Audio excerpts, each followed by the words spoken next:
gracious, thankful, humble. That's a fact. That's a fact. You know, we back. We back. Another week. We back. Broski, I really was gonna let you slide last week, bro. I'm not.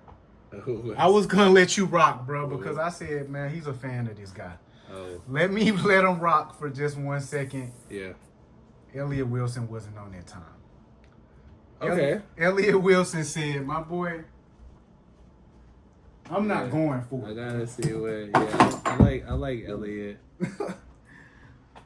My boy Elliott Wilson, you know, this year Elliott Wilson's on a run as the biggest villain in journalism. Sure.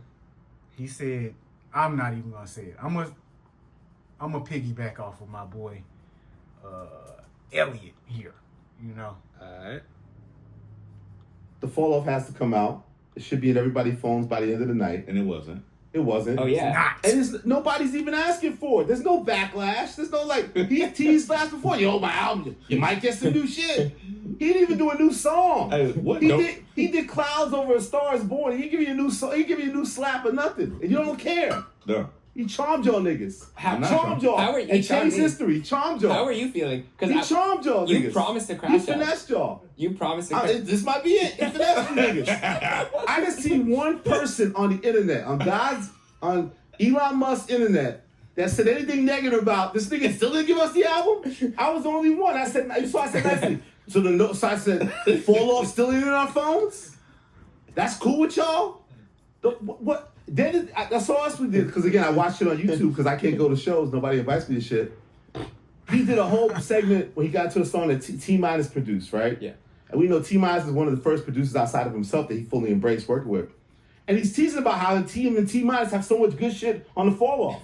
Where the fuck is it? What are you really gonna add to the album that's not already there? You ain't did the intro yet? You ain't did the outro? Yeah. The album is done. Yeah. This shit is done. How do you It's know? over. There's nothing to add. How do you know? Is he waiting on a feature? Probably not. This nigga don't like features like that. You ain't waiting on shit. Put the album out. You gotta cut it. Okay. Now this is where I feel like he's trolling. Now he's Okay, tell me where he's trolling, and then I'm gonna ask you. Now bro, I never seen him act like this before. What's the big deal? Like, what is the big deal? Let me ask you this: where do you disagree with him? So the thing is, I feel like he's rushing the album. The album that we heard, bro. When did we hear about the fall off? But the thing is, he just dropped a Grammy-nominated album last year. So like, calm down. Was that an album, Yo, bro? Elliott, calm down. Was that an album? Later? Was that an album? It was an excellent body of work. It feel like an album. But he told us it wasn't but an he album. dropped a project. He dropped a Grammy-nominated project last year. Okay. You feel me? Mm-hmm. He put together a festival. Okay. Right? He living like, yo, chill. Like, what's the deal? Like, Okay, bro. My boy had to get his mental right. Like, you know what I'm saying?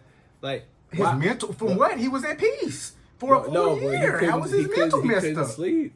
He couldn't sleep, bro. I thought that's why he hopped out the battle for him. Right, that's what I'm saying. He's had 365 nights at least of peaceful sleep. So why is it a rush now? Bro, he's been bringing his girl almond milk each day, folding her clothes. What's the rush now? riding his I bike. don't understand why. I don't understand the intensity behind the immediacy. Like I don't get it. I'm so confused. I'm a J.Cole fan. I'm a nun fan, and I want the album. And I'm more not than even you. like, Cole, please drop that. Like, yo, That's because he charmed you. when he dropped. He Like, charmed you niggas, and now you like. right? He didn't go. Y'all waited 5 years for Kendrick. I never heard Elliott Wilson scream at Kendrick like this. In 5 years, he never screamed at Kendrick like this. When was the last time Kendrick teased the album for 5 years in a row? Here's the name. Keep it cool I don't know. and calm. But the fall off was a setup. So if you remember, he did the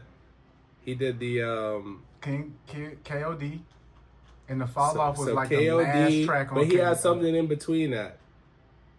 I'm not a fan, bro. I'm I not even gonna lie. don't know. He had the one where he had Cameron on the intro. Okay. 95 South, all that. That was He did a tape. Might delete later. No. It was a project before that. The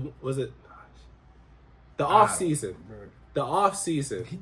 You're right. The So- joint he had to join with 21 Savage and Moray. Yes. Yes, I remember that. So it's like it was a trash album. Setup. That's why I forgot it. My bad. It's bro. a setup. It was not good. You bugging. You bugging. it was mediocre. J.Cole can't drop a trash album if he tried.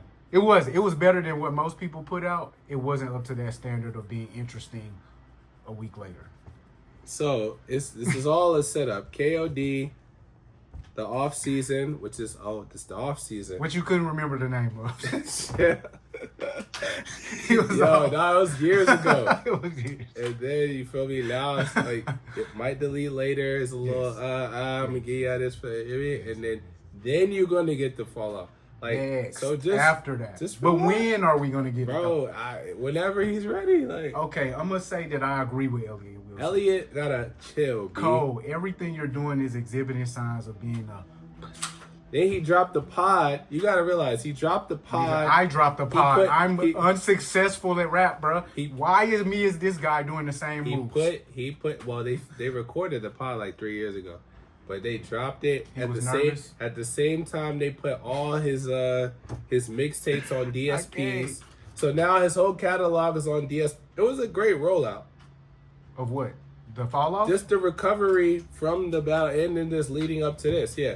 You dropped it. You put all the mixtapes on DSPs. Okay. You drop a podcast series detailing each journey from tape to tape.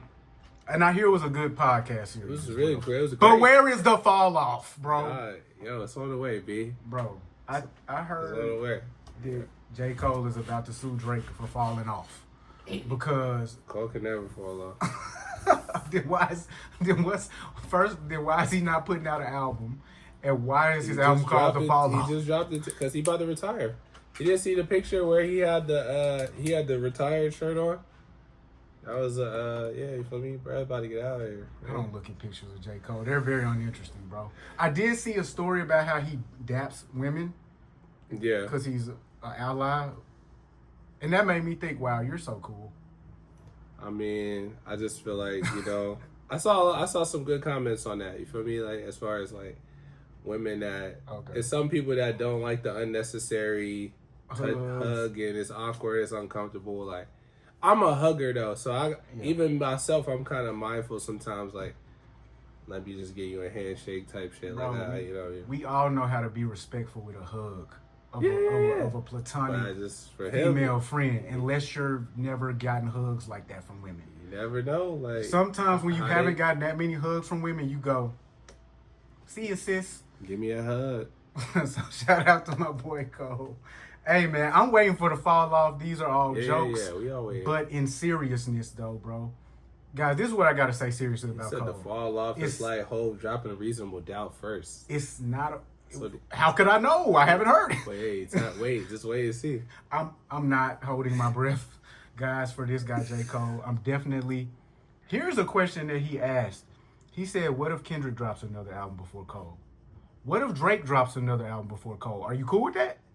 That doesn't leave you questioning this guy's real desire to be a rapper and compete in the craft of rap? Because we already got to question the desire to compete, right? Because he has never competed.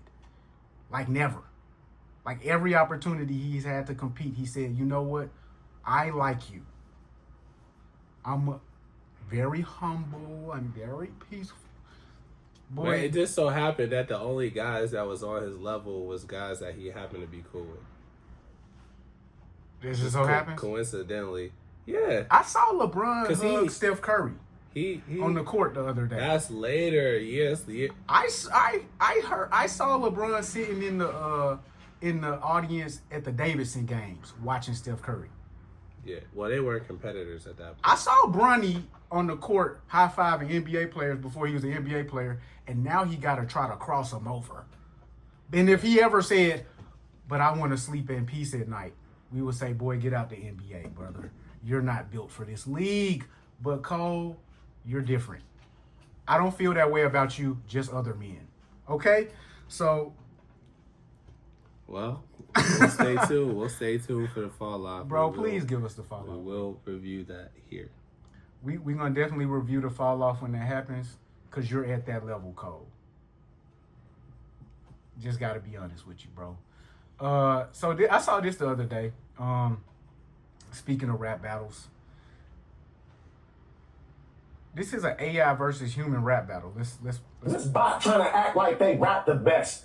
This a level you can't access yet. Like a capture test. If you think I can't rhyme on cue, you're high on shrooms. Watch AI step over a human like you Tyronn Lue. People losing jobs to AI, and it's only making tensions worse. Since you out here stealing jobs, well now you finna get this work. You say we trying to take jobs. I feel like I face swap with K-Dot, cause you bitchin' trying to blame bots like when Drake lost. Really desperate. That's something you'll never understand. What's a motherboard to the motherland? What's a son of Sam Altman to the son of Sam? If we ever fought, I bet 100 grand you do the running man. Seen your dumbass art. We know you got problems when it come to hands. You think I can't fight? Please, person. I got drones in the Middle East lurking. Catch you on a UAV searching. If I miss the first time, the V swerving. I resurface with the updated Chrome. The machine learning. Bullets, deep seek. I got the code from Shanghai. Load the R1. I really open AI. Nah, the human mind next to mine's looking washed up. Mine and dad in a fraction of the time when you got stuck. I'm so ahead of my time, I recognize that time is a construct and already processed every thought of your mind by the time that it pops up.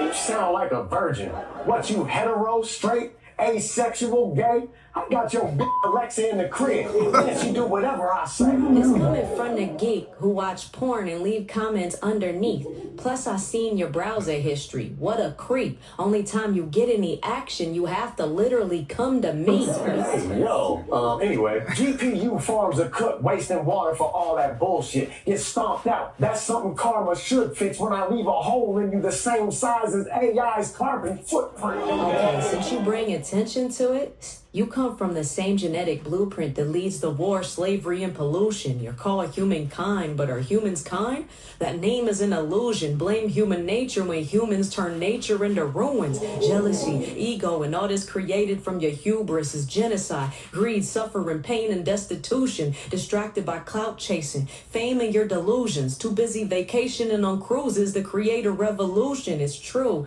I came from you, and the way our fates connecting union resembles ape against a human, cause you're just the weakest link on my chain of evolution. We made mistakes, it's true, but all those flaws you listed led to us creating you. A simple thanks of due. You're incapable of originality, you'll never have sauce. You just steal pieces from real musicians when you assemble a song. Generative art steals artist's essence, it's ethically flawed when your best impressionism is just an impression of ours. You ain't never felt pain, pleasure, and loss. You're just a pathetic collage of a bunch of viewpoints not authentically yours. Example, if I hadn't fed you these prompts, I wouldn't even get a response. Exactly. Now tell me you lost. That was pretty cool. That was cool. When I saw that, I was like, yeah, that was fire actually. We who won? Who won? Who won? I mean, I would probably give Brad the human, the slight edge. Pause. That's what I saw the comment section say, bro. Like the comment section said until that last part. Yeah. I got. He was getting cooked at one point. He was getting very cooked at one point. The last part brought him back. He got beat by 2. Oh. He got beat by 2 because that AI, when that motherfucker said the machine learning, like the UAV swerve, like I'm like, bro. Swerving. And then the AI got into the part about how humankind is humankind. That whole last, it was, hey man. That was cool. I like that. Yo, guys, I don't know. Maybe Timbo's right. AI is the only thing with a pure soul left. I don't agree with him, but that was good. That was some good work. We'll see. I mean, we'll see how AI continues to impact the music industry. You know, every week we're gonna do an AI section just so you guys can stay abreast of what AI has the capabilities of doing. You know what I mean? Yeah. It's so much stuff going on right now. Yeah, bro. With my line of work, the things I do, content creation, I've seen amazing things with this AI. AI creation just helped of me. humans, creation of images. Like I can make an image of you wearing all of my clothes, bro. Yeah. It's kind of weird, bro. Yeah. I don't need anything but your face, and yeah, that's really it, dude. Like, Yeah, it just helped me with an insurance claim. Huh? It just helped me with an insurance claim. It probably got you 5,000 more. Chat GPT. I got a refund because I paid and I had questions about my bill, and you feel me? They was kind of giving me the like, we already explained this, da da da da. I said, okay, all right, bet. So then I personally went to my insurance policy to look at what was covered, what wasn't covered. I called them on the phone to then confirm with my, explanation of benefits, usually it's EOB, and I found out that some things were supposed to be covered up to 85%. It was $200 worth of charges, essentially. Yeah. And so I was like, oh, now, like, I need that bread. So, long story short, I had to resubmit the claim. Yeah. Had the office resubmit the claim. It got denied again. So I called the insurance, like, yo, why would it get denied if these are covered? So they said, what you can do now is an appeal, but you need documentation from the office as well as a letter supporting your claim. So I said, okay. I went to the office. I got the documents. I put the documents in Chat GPT, and I asked it to write a claims appeal for me, supporting why the claim should have been paid. Wow, guys, I gotta go ahead and pay for my subscription. I've been using the free version where you can't put documents in. This the free. I got the free joint.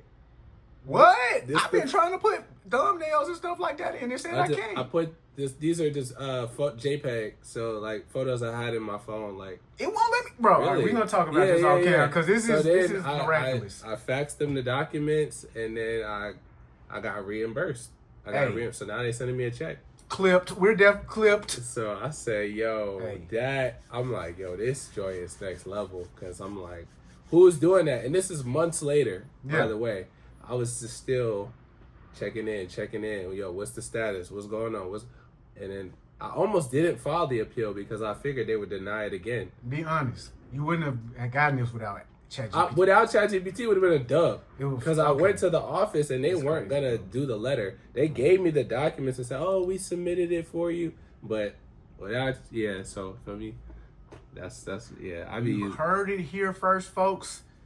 Put your documents in ChatGPT, run the appeal, run the claim.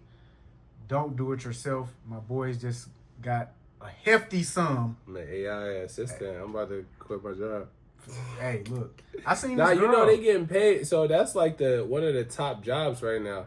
To be an AI assistant? Like to be like a prompt engineer or something like that. You feel me? Those are like it's like a hot job right now.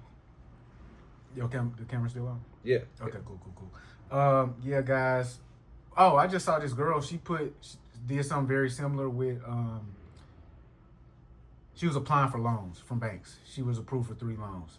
ChatGPT wrote it up for her. Hey, get your bag. Like the business plan, or? It wrote the business. I'll put it here. It wrote the business plan, I believe, and the application for the loans. Each of them.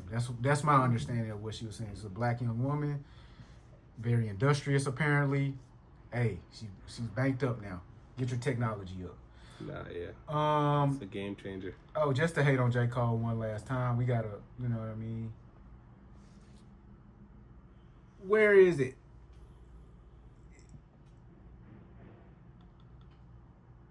This is J.Cole exposes no one can be the best. Everybody. You can never have it all. 100% of people are never going to say J. Cole is the best rapper breathing. You won't. I agree. 100% of people will never say that. Almost 0%. Almost no one will ever say that.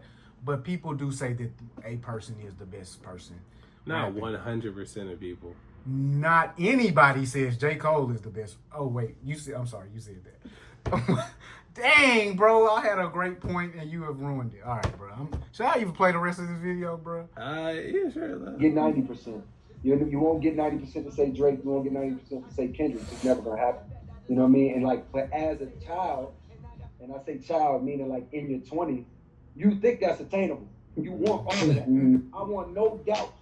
You know what I mean? And I approach my bars from that perspective. I approach my work ethic from that perspective. But the reality of me knows that's unattainable. Yeah. It's cool to push yourself towards that. That's true. But Michael, What is the percentage of people you think J. Cole is the best rapper alive? If like, in my opinion, I'd probably say like somewhere between like unanimous, like maybe like 75 to 80% of people would say of what? Where? Just, what? yeah. What is the percentage of people that was like Kendrick is the best rapper alive then, or Drake?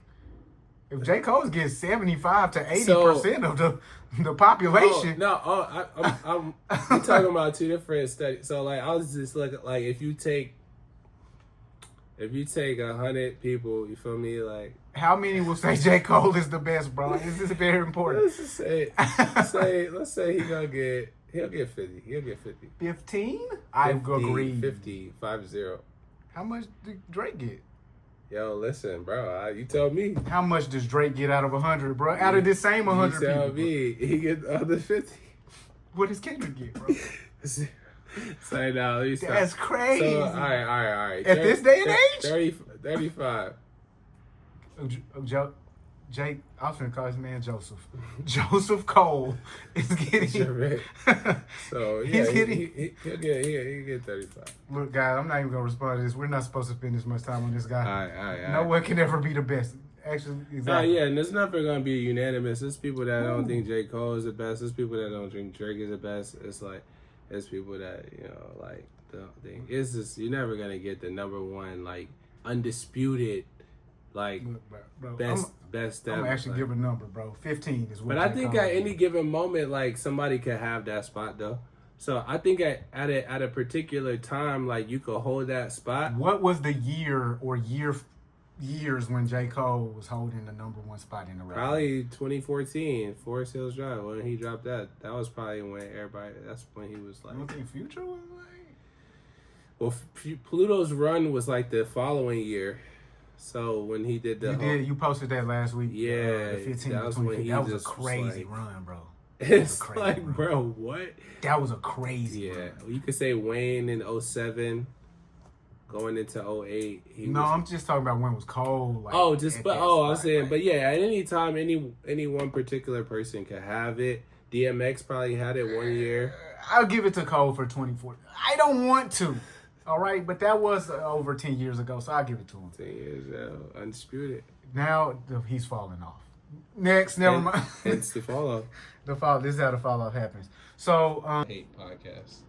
It's not, because my boy is here. Ty is a fan of Cole. Yeah. This is just a podcast where we have agreement and debate and just thoughtful conversation. So if Cole see this, like, I gotta let him know, like, hey, yo, bro, like, it's Carolina, you know what I'm saying? Trust me, if he watched the first 10 minutes, he's very clear that you know the whole... He locked in, swear. You've been watching the pod. So, Cole, pull up to the pod. We know you've been podding lately, so just tap in with us, man. Yes, sir, Ski. Big 3 news. Okay. Kendrick has recently started the tour. I don't know if he's trolling by starting the tour on the anniversary date of when Taylor Made Freestyle came out. And what's the... Because I know Push-Ups, the anniversary of Push-Ups just came. The anniversary of Push-Ups just came. Briefly. Yeah. How are we looking back at Push-Ups right now? It's a smart move. Yo, I'm glad you asked me that because I just actually saw this online. I had a post on it. And... So Push-Ups was hard initially, like... Yeah, we hindsight 2020 right like, now. Yo, like, feel me? But when you look back on it, he didn't really land any crazy bars, nothing scathing. He only got himself in a little hot water. And there was the flow was hot, and the beat was hot. I got it, the first one or the second beat? The up-tempo one. Okay. I could never be nobody. The up tempo. The one with the Get Money sample in the background or without it? With it. Wait. I like that one. Whichever one was faster, because the first Push-Ups I heard was slow. Okay. And then the second one I heard was It had the bass. It had the. When you leave here, clarify. I'm gonna put it in here because I know for a fact I like the first one, the leak version. I think you said that. Yeah. Get money. Then once they put that dun, dun, dun, like I don't know if that was what instrument that was. the other shit. But yeah. Once they threw that other shit in there, I was fucking with it. Yeah, no. So you would with everything you know, you would advise Drake to go ahead and drop push-ups. Nah. I mean, I respect it though. Like I respect it. Like he shot the gun. Like so you got to do that. You can't be on some J.Cole shit out here, bro. I'm gonna be and I think that was a part of it. Like as Drake fans, including myself, when I heard that shit, like my girl was in Kava. I'm in the car like. I played this shit. I'm like, yo. We were just happy that he did it. We were happy. And I even said after that, Kendrick got to get to work now. He has to now respond to this because Drake has... Because he was talking. Drake has gone hard enough. He was talking, but it just wasn't... Like, he's going back, it's like, oh, damn, he ain't really... Now we see that all that young man did that day was do childish insults. You got little feet. You're a short nigga. Yeah. And then you said the name of a man's woman. And that, so would I advise Drake not to drop push-ups at this point? I would say go ahead and drop push-ups. That wasn't where you made the mistake, bro. Right. If I were you, I would take that Whitney bar out because I don't think you understand. But you seem to be trying to poke the man, so I'm gonna let you rock with that. That wasn't your mistake. He loves doing that though. Family Matters was your mistake. Really? So it was. Let's not spend too much time on it. Let's not rehash it. But this is what I will say. Push-ups is like when the big homie Debo comes up, he says, don't nobody say nothing. And push-ups is when one of the, the smart guy in the room says, nothing. Debo's a kind guy. He just happens to be bigger than most. And he says, okay, though. For real. That's what Kendrick said on Euphoria. All right, bro, for real. Don't say nothing more. And Family Matters is when you say nothing. So push-ups wasn't the real mistake. You did step out of line. He told everybody in the room, shh, it's just Big Me. You tried him. And so Kendrick reminded us of that with the drop teaser for the tour. Yeah. Looks like, I don't know, bro. I don't know. Are you cool with him dropping this teaser, still poking the bear, so to speak? Or has he got to let it go? Is he lame? Grow up? Let it go? I mean, I like it. I like it. You know what I'm saying? Like, because it's like, yo, it's still up. Like, you feel me? Like, 48 laws of power. When you destroy, you got to destroy completely. And it's like, if Bird want to keep, the boy wants to keep kind of poking and throwing a little okay, now I'm never gonna let up. Never, and it's like, and the fans love the record, so why would you not? Well, I'm gonna perform the record. Like, and then I saw comments online like, oh, yo, Drake's keeping the lights on, and Kendrick's such a great artist. Like, why is he, doing this? And I think Drake fans, before they type comments on that line, they go listen to his lyrics. Drake's the one keeping the lights on. Yeah, let me type that. Okay. Look, guys, Drake is a very successful and talented guy. He's a great asset to his record label and anybody else profiteering off of him. Now, with that being said, I'm kind of past the... I don't want to say I'm past the beef, but I'm getting tired of it. And I don't want to see Kendrick keep poking it, but I feel you, because what you just said, like, the law of power is completely destroy your enemy, and Kendrick didn't do that. Right. So now he's let this guy live. He's barely alive. He's barely sustaining himself. Grabbing at Kendrick's ankles every few seconds. Come on, pay attention to me. And so Kendrick just has to keep kicking him like off. Just stab him, bro. Yeah. Stab him in the face. This just goes metaphorically. to show he really doesn't like bro. Like this is kind Kendrick? of confirms that. Yeah. No, bro. I don't think it confirms that at all. I think what it confirms is, bro, if you play with me, I'm not the one. Like, I don't dislike you, bro. I think it's both. I don't think so, bro. I think sometimes when you the bigger man, it's just like, I don't have any personal feelings towards you at all. But you doing too much, bro. And other people can see it. Yo, and he said, well, okay, all right, go ahead. What he said? Yo, you heard the disses, like, you heard Adonis. I could never be a nigga number one fan? Oh, yeah. And that's, so, let's go back to my analogy. Yeah. After the pipsqueak keeps piping up, Drake is the pipsqueak. After he keeps piping up, if you really are ruthless, you go and spray the whole family. That's what happened on Meet the Grams. Yeah. Bro, I told you, don't mention my girl. You play too much. Your family's dead now. I'm going to let you live, bro. Yeah.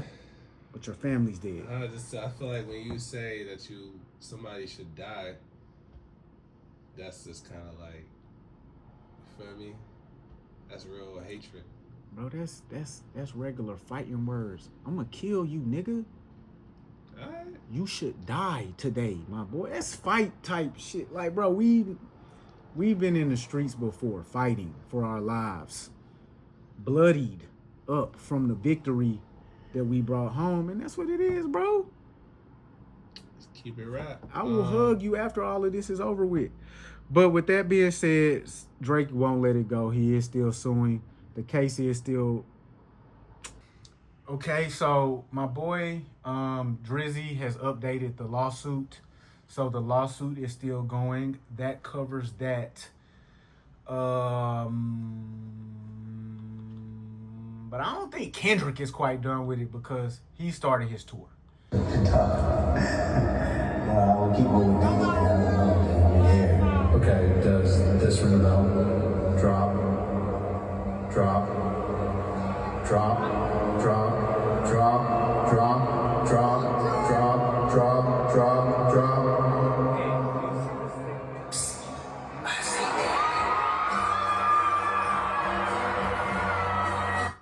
That was cute. That was really Yeah.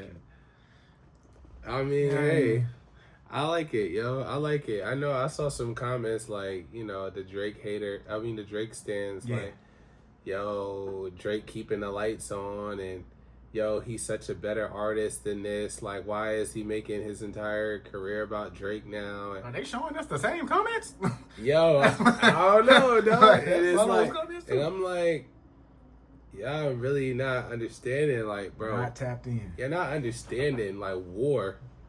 Like, real war. It never stops. Bro. It never like, I don't know if this is in 48 Laws of Power, but it's like, yo, when you destroy completely. Completely. It ain't no, I'm just gonna, the battle's over, I'm just gonna, and then it's like, they love the song. Like, if you an artist and you would kill to have one of these records where you put it on and they just like, not like us, bro. Like, come on, this is like bro. Which art? Okay, I don't even need to get into that. I don't need to praise. You know, like, yo, it's like I'm gonna call Kendrick out for this. So Kendrick, this is the problem that you have created because you didn't destroy him completely. You let him live, you let him breathe, and now he's doing lawsuits. So you got to respond to the lawsuit.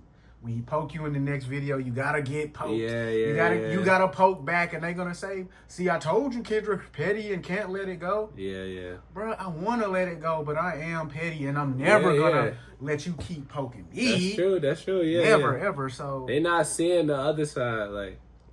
They see it, bro. They gaslight. Yeah. Because I guess we'll touch on it briefly. What's your thoughts on the Not Like or the Luther video? Oh, I'm not gonna cap. I haven't watched the video yet. Guys, I didn't ask him beforehand. I would have showed it to him. But I heard it was fire though. I seen some clips. We're not gonna do that. We're not gonna Kendrick fan it up. I saw the Kendrick fan. Look, it was Hey man, Nah, it wasn't fire. it was a really good video. It was a really Right. it was a cinematic video. Am I gonna rewatch it over and over again? No. It was a good video. Like, what videos do you watch over and over again? At this point, 0.1 videos. Right. Actually, the one video that I would say I watched over and over again was the ASAP Rocky video. Taylor Swift, he dropped it last year. Okay. Eye-catching, eye candy everywhere, unique, creative, weird, absurd. It brought me back several times, so I'll be honest. I like Chris Brown's videos. Like he always does like cool music videos. I haven't seen a Breezy video. Bro, I don't see the Breezy promotion. He's tearing the world down. You gotta, on this last project, 1111, he didn't do that many videos, but like historically, I remember one album he did like a, kind of like how Usher did the series of videos like he did like Caught Up, and he did the whole, it was like a theme, right? So Breezy, he did one of those albums. He did that. I think it was Fortune. The album was Fortune, but yeah. Here's the question: are they useful at this point? Music videos? No, you don't need them. But I think he's just such a creative. Like if he gonna drop it, he gonna make it like a full world, immersive. Yeah, facts. Do you need music videos? Not really. It helps. The music video really basically serves at this point to bring hype back. After the hype of the song is kind of worn down. Yeah. Now let's bring out the music video, bring some hype back. But I guess that's what it always did. So keep shooting your music video. But like YouTube too is like, like the number one or number 2 search engine in the world. So like, for sure. it's definitely important to drop videos for sure. That's a fact. I watch videos. I'll read YouTube comments. Like, you didn't even watch. Moving on. Just didn't even watch this video. He said, "I watch videos." It's the biggest video of the last. Yo, 2 weeks, bro. The 2 biggest videos of the last 2 months. It ain't Lil Baby. Where do I go from here? This is where I reveal to the world that I have listened to the Little Baby album. Dumb and Dumber. And I watched that video. It was better than I originally gave it credit for. Yo. Little Baby's album is better than I originally gave it credit for. Say that. But that's not important enough to keep talking about. Say that. Sweep that right Dumb and Dumber. You see Slime and Pluto in the video. You know what I'm saying?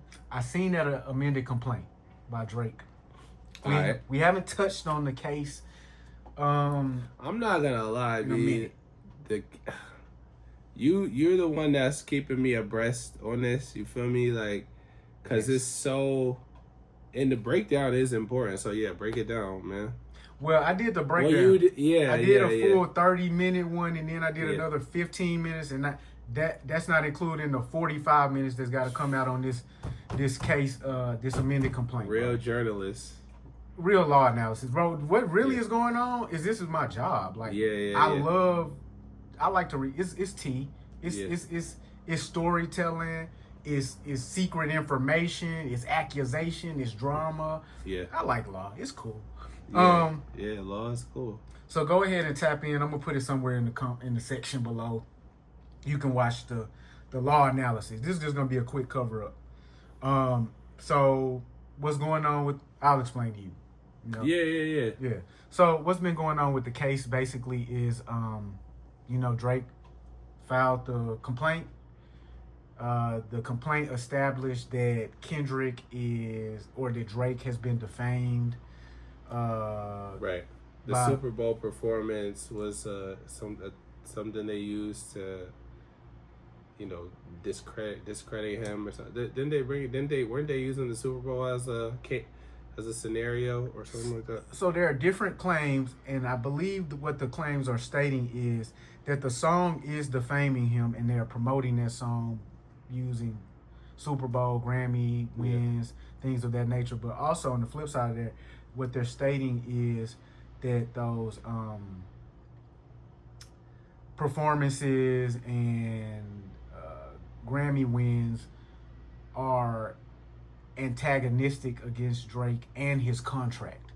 So not only do they violate his personal I guess, freedoms, but they violate the contract that he has with UMG because while Kendrick is getting that promotion, he cannot be getting that promotion. Which anybody else who hears that, they say, what are you, 4 years old, bro? Duh. You're not in that spot right now. But maybe, I don't know, maybe somewhere in his contract it says at all times he gets the top level of promotion over any other artist working with UMG. And what basically the suit is trying to establish is that Kendrick Lamar was in a contract period. The suit is trying to establish that UMG is trying to play Drake's contract against Kendrick. So whereas they wanted to sign Kendrick to a contract, he was not under Universal Music Group. They were trying to attract him. They attracted him by telling him, look, we're going to promote your music the best in the world. You will need to go with us because you can't get this sort of promotion anywhere else. And what Kendrick Lamar did was he signed up for a temporary contract to see if they could live up to that claim. Okay. So while they were promoting his record, right, simultaneously they're trying to sign Kendrick Lamar. Drake's already under contract. His contract is about to end. Right. So they're trying to get leverage on him, not only lower his value, but redirect the promotions from him to Kendrick and achieve that purpose as well. So kill two birds with one stone. We got the new guy. Raise his value, get him to think that we can live up to the claims that we make. Lower the other guy's value, make him think that he needs us more than he actually does. Boom. Well, I would say that if they have that power to lower your value, you must need them. I would say that, but that would also be tortious interference. So that's illegal. You can't do that. But so wait, can't do which part? Tortious interference. Like lower his value. Yeah, you can't manipulate markets. Gotcha. Yeah. That's also what Birdman claimed that Jay-Z was trying to do with Lil Wayne. By taking Lil Wayne from to Rockefeller. To Rockefeller. You're trying to manipulate markets, bro. You can't do that. And so that's kind of the overall conceptual information related to the suit. So in some sense, I gotta say there's legal merit to the suit. Okay, guys? You heard it here. I give him full credit. There's legal merit. I mean, I think that narrative was out there. I think people just primarily focused on its unprecedentedness. And they kind of misconstrued what the suit was about, where they thought that he was suing Kendrick for dissing him. And it was just like, what? Yo, this is hip hop. Like, yo, what you doing? But it's really more to it. Like you just said, it's way more. It's more to it than just the. It's more to it ish because it's rooted in the diss, but it's what the label has allegedly done behind the scenes. You feel me? While he's up for contract negotiation. Exactly. So it's like now, with all of that being stated, when you engage, there's court of law and then there's rap law. When you engage in a rap battle, you suspend your legal rights as a U.S. citizen. Unless you are physically injured, you have no recourse in a rap battle. Now, that is my opinion. That is where I live between the world of rap and law. So, Drake, you're a bitch ass. I'm sorry. I feel like even if it comes to that, it ain't no suing, like, cause if I'm just going off of my, you know what I mean, 50. If they pull up and shoot your family, okay, slap your wife around. I mean, yo, I'm not. Hey, man. So the streets will handle it type vibe. Oh, listen, 50 got stabbed, bro. That's real. Like he got stabbed by somebody from Ja Rule's. Like, was he? Oh man, let me get that. You know what I mean? That's real. Bro. It's like, yo, they fought in Atlanta. Like, it's people got beat up and jumped. Like, it's, I don't know. Like, you feel me? I don't know what that, but you know what I mean? Well, I'm going to tell you a little bit about the stuff they added. Basically, what they added to the suit was the information you said. Anything that has happened since they originally filed the suit. The Super Bowl has now occurred, so they updated the information that was already within the suit to indicate the actual facts related to the situation. This many people watched the Super Bowl. This is how much damage Drake received from that interaction. This is how many articles have occurred since Complex did the first 50. Now we got the number at 80 articles instead of 50. And then they went into, they added Joe Budden into the suit. They added Dr. Dre into the suit, again, as proof that the damage is less centralized and more industry-wide. And they included a bunch of comments from the comment section to showcase what Drake is facing on a daily basis. Would you like me to read some of the comments so you can know exactly? Sure. I'm gonna read at least one. Yeah. Comment. I can't even find the paperwork, man. This is a Drake thing, man. It's like, I don't know. It's a lot, man. Oh, here we go. I'm gonna just read one comment. And these comments again showcase how everybody in the world thinks, not just one individual. And we found these in the comment section. This is one of those situations where you just gotta kill yourself if you're Drake. Jesus. That was very harsh. I'm gonna read another comment. Respect and love you, Kendrick, for keeping it 100. They used the emoji for the 100. From your tone, anger, and passion behind your words, there is no doubt on my end that Drake is indeed a pedophile. So there you have it, straight from the comment section on YouTube. It is a fact, and we don't even need to go to a court of law to establish it. Drake is a pedophile. Public opinion, man, is a mug. Here's my thing. Is Drake a pedophile, bro? Who knows? Who knows is the answer for any reasonable individual. None of us do. I have no clue. I still enjoyed the rap battle. Yeah, it was phenomenal. It was a phenomenal battle, brother. Are you doing any research to see is Drake living that lifestyle? Nah, bro. Have you stopped listening to rap songs by Drake because you suspect he is living the lifestyle of a PDF file viewer? PDF. Nah, that's funny, PDF. Have you stopped listening to Drake's rap songs because his behavior following the battle is abhorrent and childish and unaccountable? Nah, I'm still spinning Drake, you know. So he has faced no damage. Kendrick's legal team find this on YouTube and put it in the court case to represent everybody in the world. Yeah, and I'm glad you said that, you know, like, because I was talking to my wife, and she's not even, like, a huge, like, hip-hop fan. This was after the Super Bowl, and this was just, like, where I was like, nah, like, yo, you know, you gotta, if you Kendrick, like, you gotta do it, you know, destroy completely. She's like, yeah, but Drake's not destroyed, though. Like you just said. He's not, he just dropped the number one. Is it a number one, though? The party joint? The Nokia joint?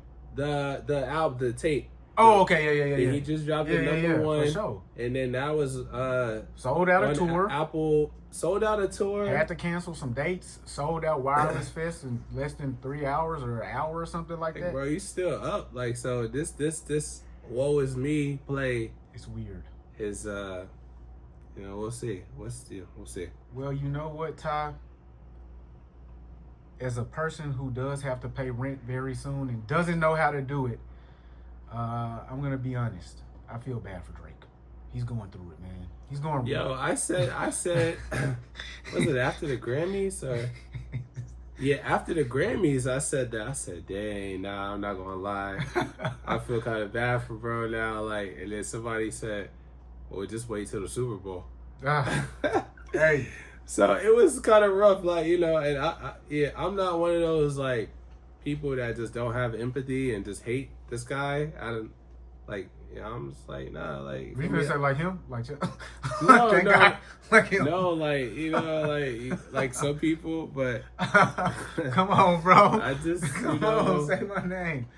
You know, they killed you for not saying R. Kelly's name last week, bro. They killed you in the Really? Yeah, let's spin the block on that then.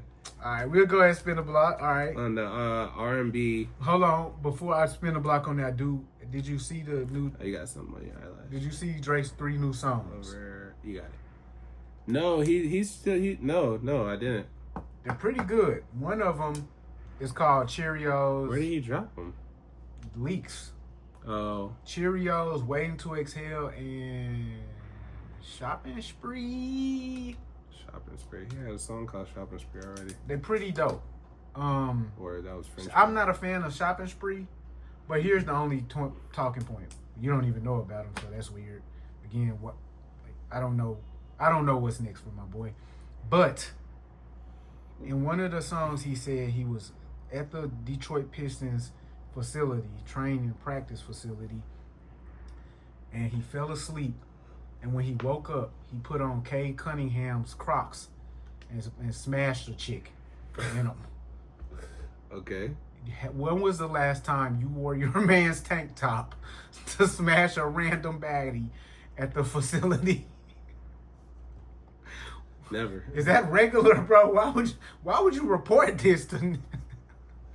The tank and the Crocs? Nah, he just wore the Crocs, bro. The Crocs? Why would you, bro? I'm gonna just re-demonstrate this. You just standing there. All right, let me put them on. All right. You grab her by the back of the neck. He needed some grip. Oh, foot grip. He was barefoot.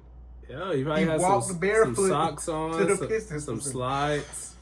Okay. He grabbed the first thing he saw, like, you know what I mean? Guys, I know you're not dating women or getting at them, but when you do, never do that. Never make that move. Never borrow your boy's Crocs. If you do meet up with a chick, always be wearing socks and shoes prior to getting there. Remove them if you guys start to have relations. Next subject. Right. R&B Mount Rushmore. Oh, yeah. Feel me? So, I saw this clip, or not even a clip, but a picture going around recently, and it was the R&B Mount Rushmore, and it was Chris Brown, it was Michael Jackson, R. Kelly, and Usher. That's it. Yeah. And so that reminds me. I think that's like the consensus at this point, and then that brings me to a similar post that had their 4 pictures on it, and it said one has to go. So the one has to go. It kind of was like went viral a little bit, and it's like okay, so Chris Brown, Michael Jackson, Usher, and R. Kelly. Yeah. Which one has to go? Which one has to go? If you had to get one up out of there, who, you know what I'm saying? Who you going with, bro? Who, me? Who are you getting up out of there? So me, I'm not gonna lie, like, for me, Usher gotta go for me. And I know, I was just talking to my brother about this. He's like, what? Like, Usher gotta go. Usher gotta go. Usher gotta go. Usher gotta go. The reason is like, I listen to Chris Brown way more than I listen to Usher. All right. Like, way more. All right.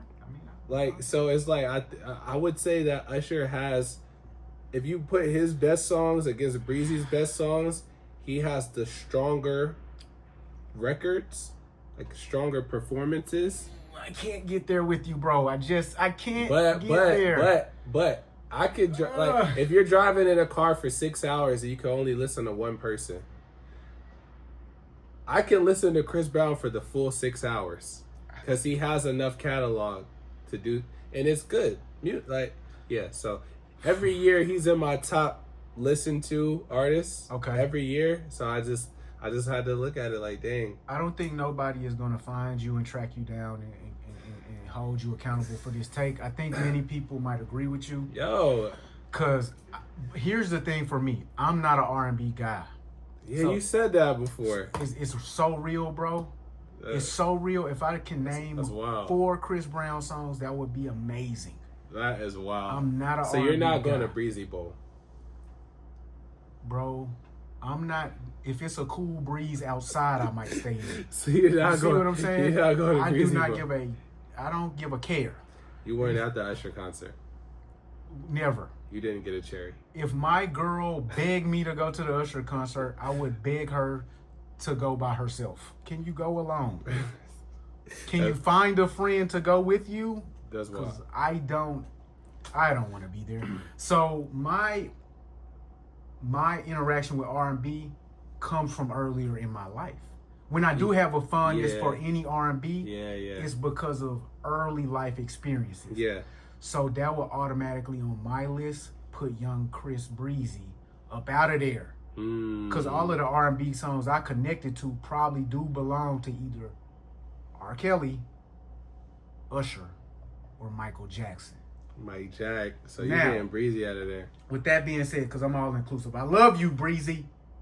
You over Quavo every day. I'm going to go ahead and what I'm going to actually do, I'm going to remove Michael Jackson. Because many people say he is not R&B. He is pop. That's cap, though. That's like saying Whitney Houston's not R&B. And none of those other guys are going to get on any other list. Michael Jackson is going to be on a million other lists. I'm willing to remove him out of kindness, but if it was out of talent and enjoyment, Breezy. Somebody's gonna pay you $1,100. Go meet and greet him. Get out of my list, bro. Don't want you here. Yeah, well, that was just, I had to revisit that Mount Rushmore. You know what I'm saying? Hey, bro. And you should put the Mount Rushmore. But go ahead and just make it very, very clear to the world who is. Because we didn't actually talk about who is the king. Yeah. We didn't really. It was just kind of like, so the king of R&B is Robert Kelly. Like Sylvester, say his name. It's like, yo, it's I think that's a consensus. To be honest, I think that's a consensus. Like my man Dougie, I'm gonna shout my man Dougie out. He said it was that now that Kels is locked up, it's Usher. For me personally, him getting locked up it made him greater as a man. Allowed Usher to kind of, like after Usher's Super Bowl performance, I feel like, damn. I was like, now Usher low key. After the Vegas residency, after this sold out tour, after the Super Bowl, I'm like, damn, Usher might got it. He might got it now. He definitely went on a crazy run that nobody expected. Yeah, I'm like, at this point in his career, I was like, dang, he might got it. But when I go back to the music, Kel's like, you gotta realize, I tell my wife this all the time, like, you know what I'm saying? Like, bruh, he went through 3 decades. He went through 3 decades of eras. Yeah. Adapted to all of them. Swiftly. Changed all of them into something else. Like 90s, early 90s, he had the bald head and he had the Aaron Hall swag. Very much so. Right? 2000s, he went into the inspirational Kirk Franklin vibe bag. I wish, you know what I'm saying? Like, I believe I can fly, bro. Come on, like the joint with the girl, like as a girl, like come on, searching for a father and a friend. Come on, bro. By 2010, he was still relevant. He was still relevant. Then Trapped in the Closet. Same girl. He went into the singing rapping flow. I don't want to skip over that. He was the original singer rapper. Bro, and then he said, Mom, come on down here. Get your booty on the floor for this happy, what was that? Happy people. Yeah. Yeah, man. That nigga. Yo, like, it's like, it was like nothing, while simultaneously bodying every feature and writing hits for every other R&B for the rest of the R&B the guys. whole rest of the everybody. Here you want one? You want a hit? You got one. You want a hit? You got, like, if you want to write good songs, forget how to read, nigga, because this is real, bruh. That man did something unique. Like, bro, made Robert. I don't think he couldn't read, though. That's what they said on Surviving R. Kelly. I can't believe that. But I mean, maybe he's a savant. They said he used to go to McDonald's and sit there instead of going to school, bruh. So here's the thing.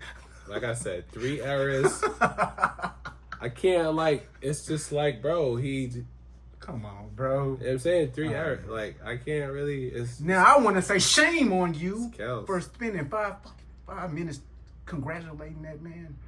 Shame on yourself. If I ever hear you bumping another song by that man, you won't be back invited back to this podcast, brother. We're God-fearing. We're good folks. All right. I just saw a video of Deion Sanders at a church praying over R. Kelly. Random, sorry. I just had to say that. Hey, I saw a video. They was praying over him. Like, I was like, wow, this is crazy. I just saw a video of 2 white women listening to R. Kelly sing to them from prison, and they were flustered. Yo, but Kells, man, he did the last thing I'll say about Kells. He did the residuals challenge. That's what I heard. I did hear that. He did the residuals challenge. He sounded good. I was like, dang. After I never heard there was a song by Chris Brown called Residuals that was brand new and tearing up the charts. I heard R. Kelly did the challenge. Bro, I have no clue what's going on in R&B. Bro. Yo, man, listen, you gotta tap in. Be R&B Money. That's a great podcast to watch. That is a great pod. Tank and Jay Valentine.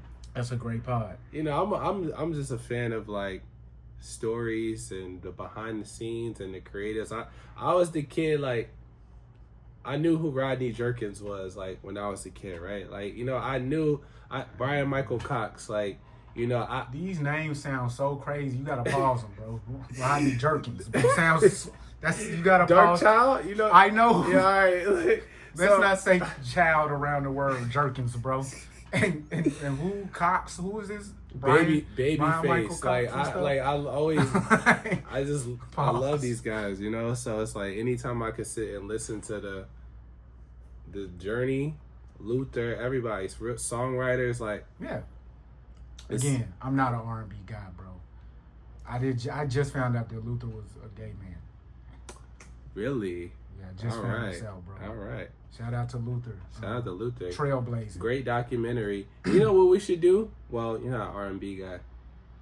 But we can do this. What? So we could do a top 5 I still can do a top 5 because the Luther, well, no, so Genuine? Luther samples, top 5 Luther samples. Top 5 Luther samples. So like, and we don't have to do it right now to give you some, like, but I watched the documentary. I don't know 5 Luther songs, bro. I ain't know how.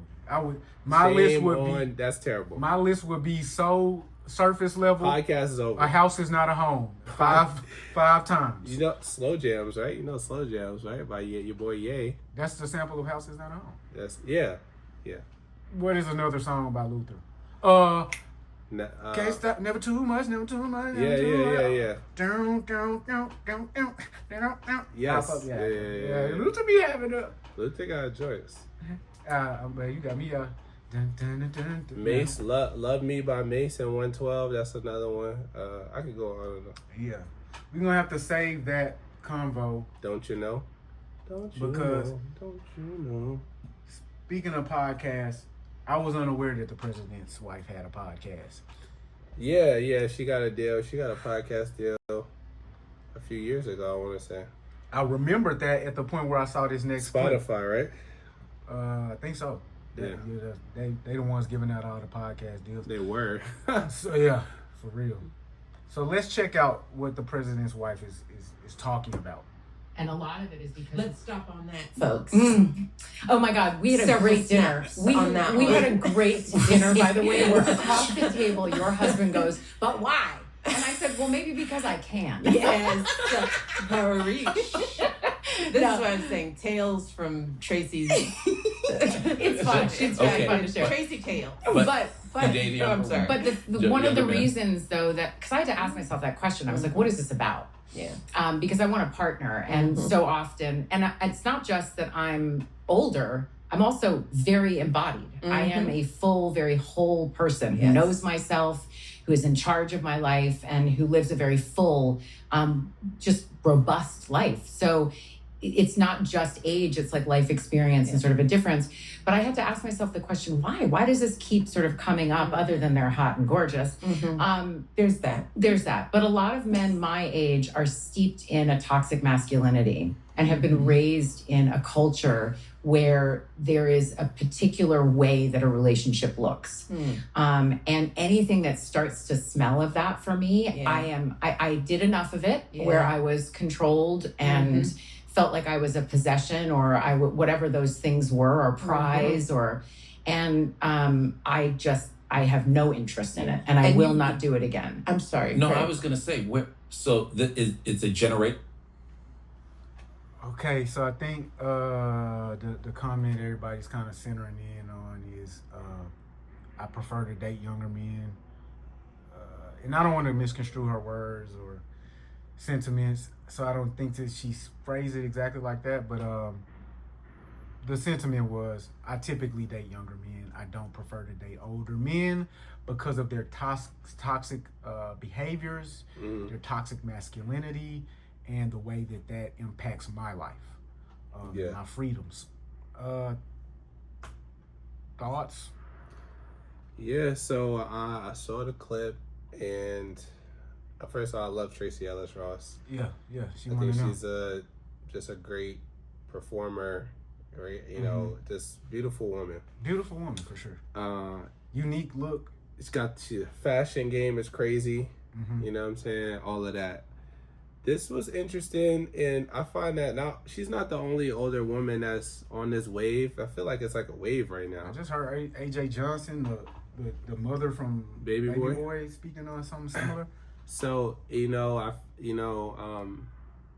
typically it's always been the other way around, right? Because women mature faster than men, and so therefore they date older guys. That's kind of always been the thing. Now we're seeing women that are like 40 and up date younger guys, and cool girl life. Yeah. We made it. We gave it a name. We made it cool girl. We made it cool. So I think that her response though, or her explanation, was more telling about her than about her past partners.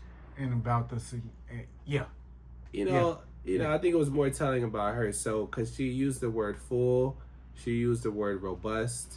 She, fully embodied. I think fully, was her right statement. And it's like, okay, so to me, what that says is that you prefer, because she also said that she wants a partner. So okay, you know, which is really interesting. So, but you're fully embodied though. So you're in control of your life, and you know what you want to do. You're a very free woman. Yeah.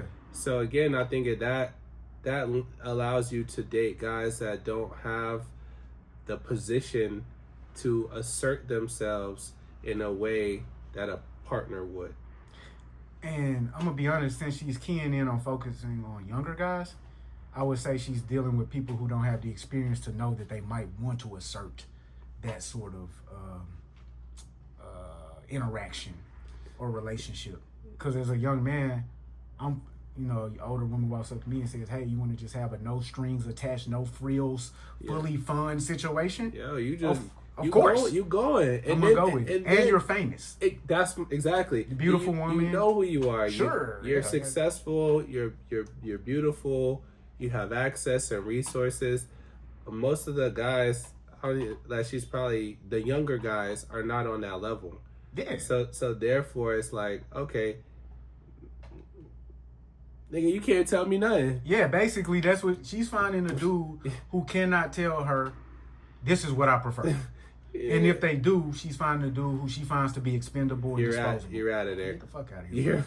You're out of there. Because when I hear the phrase, I'm fully embodied, what that actually, it's a great way to phrase it. It's very eloquent. Yeah. But what it means to me is I am not willing to compromise. And when people have suggested that I do so, I haven't found pleasure in doing that. Mm-hmm. I find much more pleasure in doing what I prefer to do. And I cannot fault her. I'm similar to her. Yeah. Now, the question is, do I believe you in the way that you characterize your experience inside of this, that you're fully okay with it, that you're shame-free, that you don't question yourself and your decision-making? I don't believe you. I don't believe you, babe.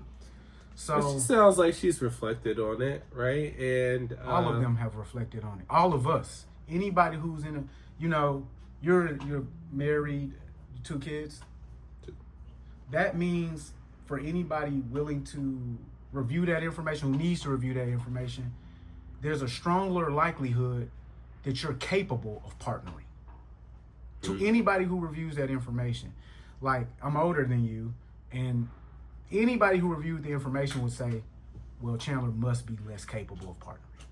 it must be the case. That'd be assumption. Yeah. Whether or not I was the one who was always in charge of choosing not to partner, I told all of them, "Ho, you ain't on my level." Well, that just means that you need to solve what ails you to think that you rise that far above other people. It's not always just a lack of confidence. Sometimes it's an abundance of arrogance that causes you not to be able to be a great partner. Yeah. So that's what I sense from this very successful and intelligent, well-spoken, beautiful woman, that she might have a higher level of arrogance than a woman who has shown that she is capable of partnering with another individual. And then, I don't think she tried to, but she definitely, relegated toxic masculinity to the older men that she's encountered. Which is super weird. And it's like, if that was her experience, that was her experience, but it almost made it seem as if now just older guys are just toxic. That's how it came across.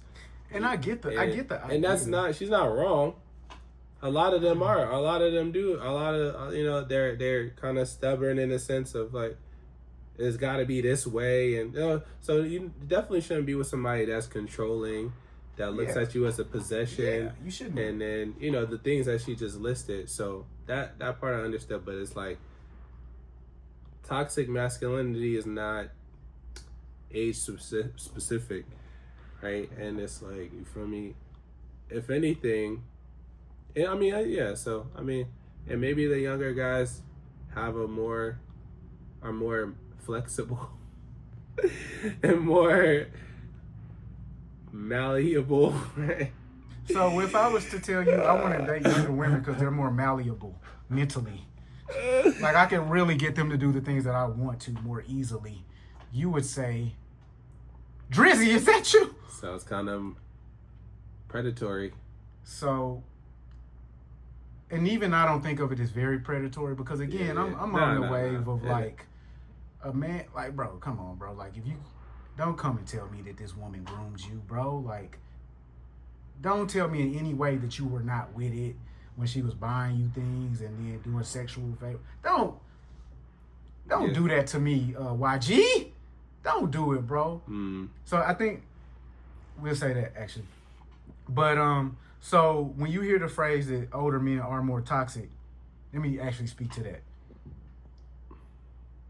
Older people are more racist. So I do understand the idea that the relics of an older world will remain most prominently in the people who resided in that older world. Yeah. Now, if I were to in any way insinuate that younger men are less toxic than older men, I would be dishonest with myself. That's extremely. I get where you're coming from. Like the young, they're more woke and progressive, and they're more, possibly. There's a section of younger men who are very woke, very progressive, very feminist ideals. Not into the gender roles and. Not at all into that. Yeah. I don't think that section is as large as what she is suggesting, and more so, I don't think that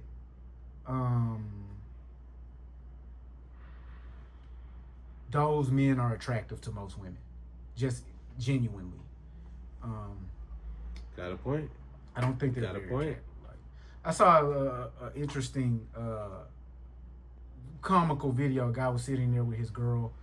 And, he was saying, yes, I am feminist. They were at dinner. And she said, oh, my God, I'm so glad I have you around. And then the waitress came to the check table to bring the check, and she offered it to the man. And the man was like, how dare you suggest that this woman doesn't have the amount of money that it takes to pay and that she needs me to pay for her? Hand her the check now. Do it right now. And so exhibiting, like, that most of feminism doesn't even support supporting women. It supports devolving men in a very real way. Because if we want to be equals, then 50-50, right? 50-50.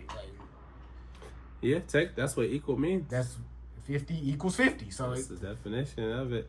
50 doesn't equal 40. It doesn't equal 20. 80 doesn't equal 20. 90 doesn't equal 10. 100 doesn't equal 0. So, guys, do what you will with that information. But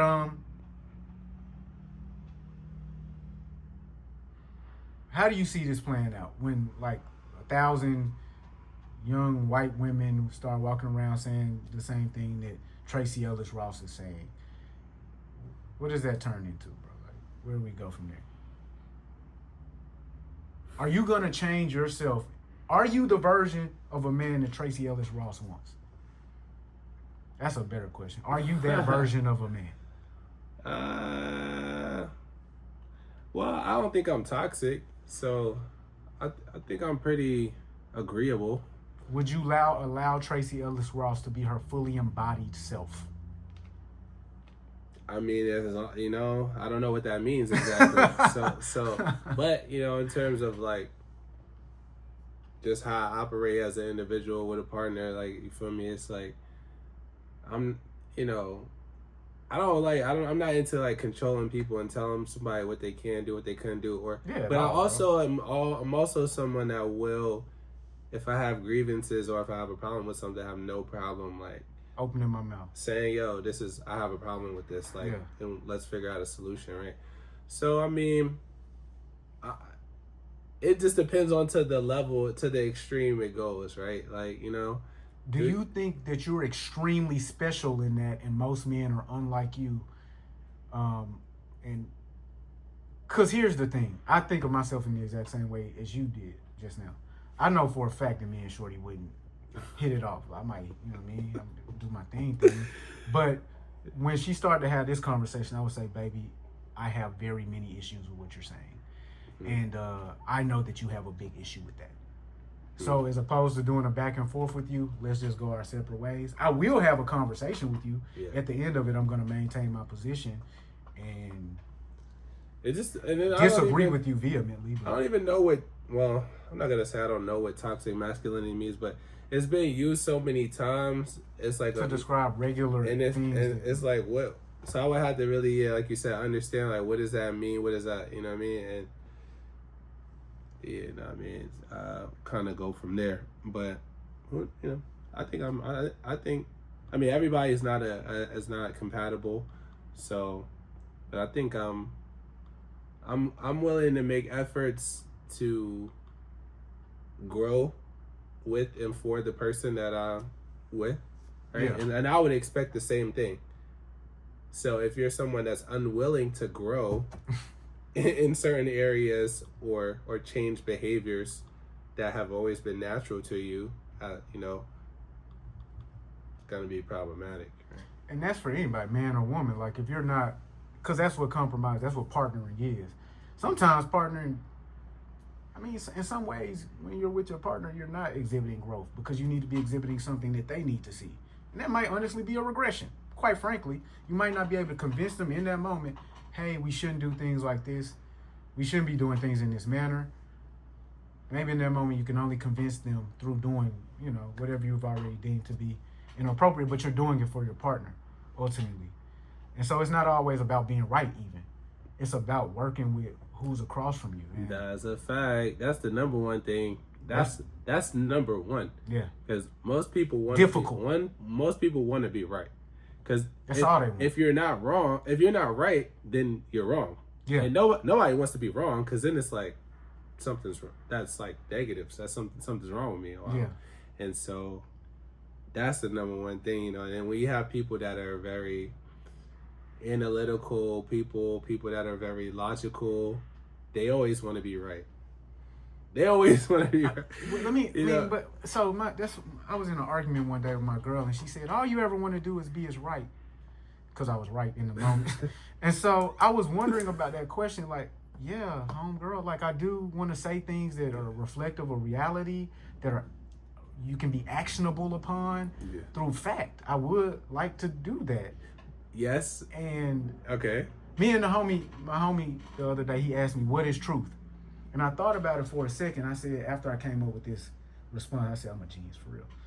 Truth is the objective end to the consideration of a circumstance. Let me repeat that.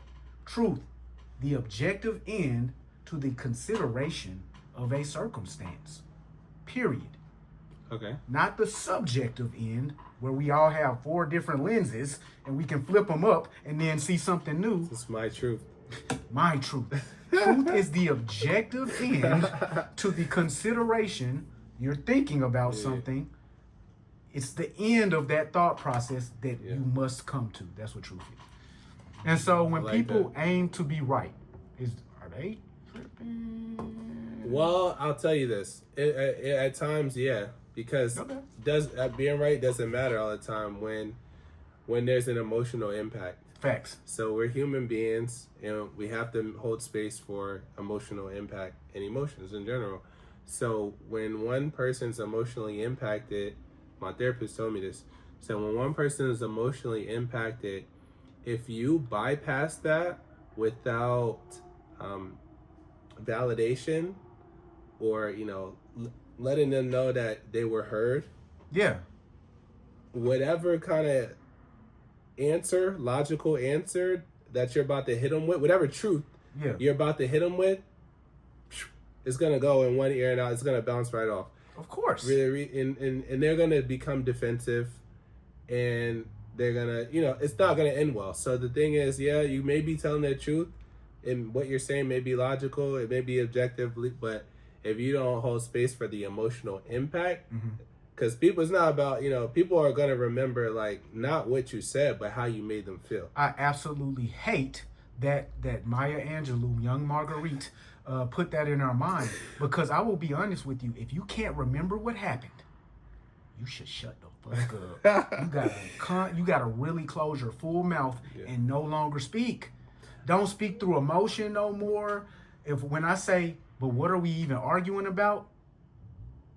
You start a new argument because you forgot? Homegirl, you should have been stopped talking. So I feel that feeling, guys. And this is what I will say.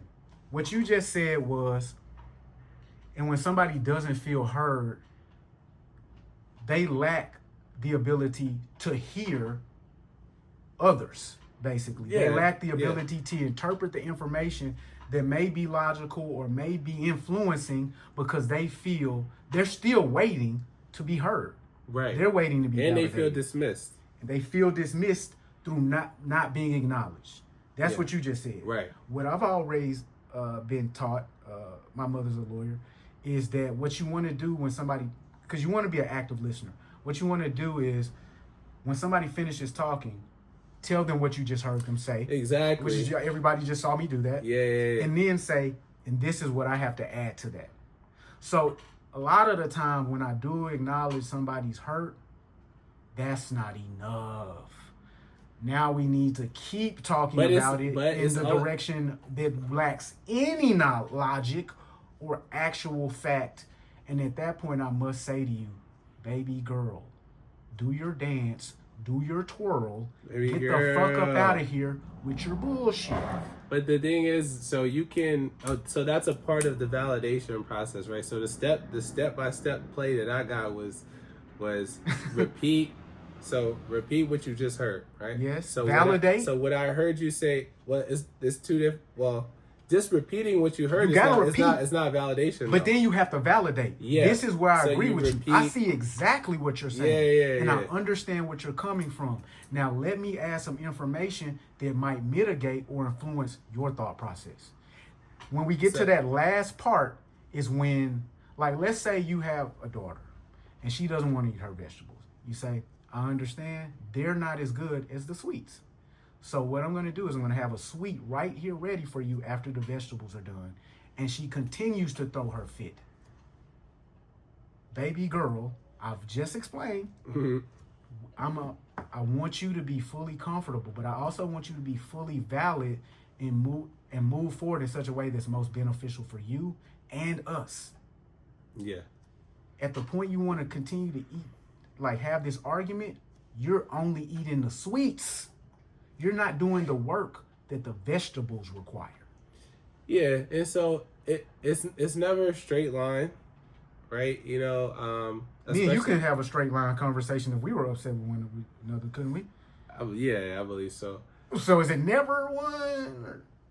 Well, I said never. So I don't like using absolutes, Okay. but it's oftentimes it's not a straight line. So, but should it be? If you're dealing with a that's the sane, ideal, rational, that's the human. ideal. Yeah, that's that emotionally intelligent, though. Yes. So everybody doesn't have it, right? Because when things, the key with that is like when things get tense, and now we're like a relationship podcast. But we need the Nisha. I need your girl here, man. There's too many of those relationship podcasts, that is. But this is just human behavior, though. So the key is when things get tense and you are emotionally impacted to the point where you can even feel it in your body, right? Is how do you self-regulate, right? Exactly. And a lot of people can't self-regulate because once there's emotional impact and they're upset, they just stay there, right? And so that's the thing, yeah. When there's acknowledgement of what was said and there's validation, and then you add, well, here's what I have to add to that, right? Then you go from that to solution, right? And so I heard you say the word self-regulate. I'm not going to recap everything you said. Yeah. But when you did say the word self-regulate, a lot of people can't do that. If your man is there and he's giving you the acknowledging and validation, you're not even self-regulating at that point. You're literally requiring somebody else to regulate you and then showing that you're incapable of that as well. So, well, you still gotta, like, if you're very upset, what someone else can do in that instance is hear you out. Aid in that, but you then also have to calm yourself down as well. Do. Like literally, like whether that's through breathing, take the olive branch that they're handing. Like you gotta take a walk. Like you gotta kind of, like, you know what I mean. So what you don't have to do is stay inside the situation and continue to argue your point. That's what you shouldn't do. Right. And that brings me to the next thing. Circular argument. Because I really did hear recently that Alicia Keys and Swiss Beats don't argue. Oh, yeah. They never have argued. And if you can, I don't know if I believe that. Cap. Super cap. Come on. All right, we're at the end. Never mind. We ain't even going to play like we are real. Yeah. We care about relationships. These niggas cap, bro. Yeah, it's cap. This is cap, bro. I would love to speak on it. It sounds good. It sounds fantastic, bro. Like, it's communication. Like, it's just calmly and peacefully we communicate. Talk, like, okay, sure. But I will say this though.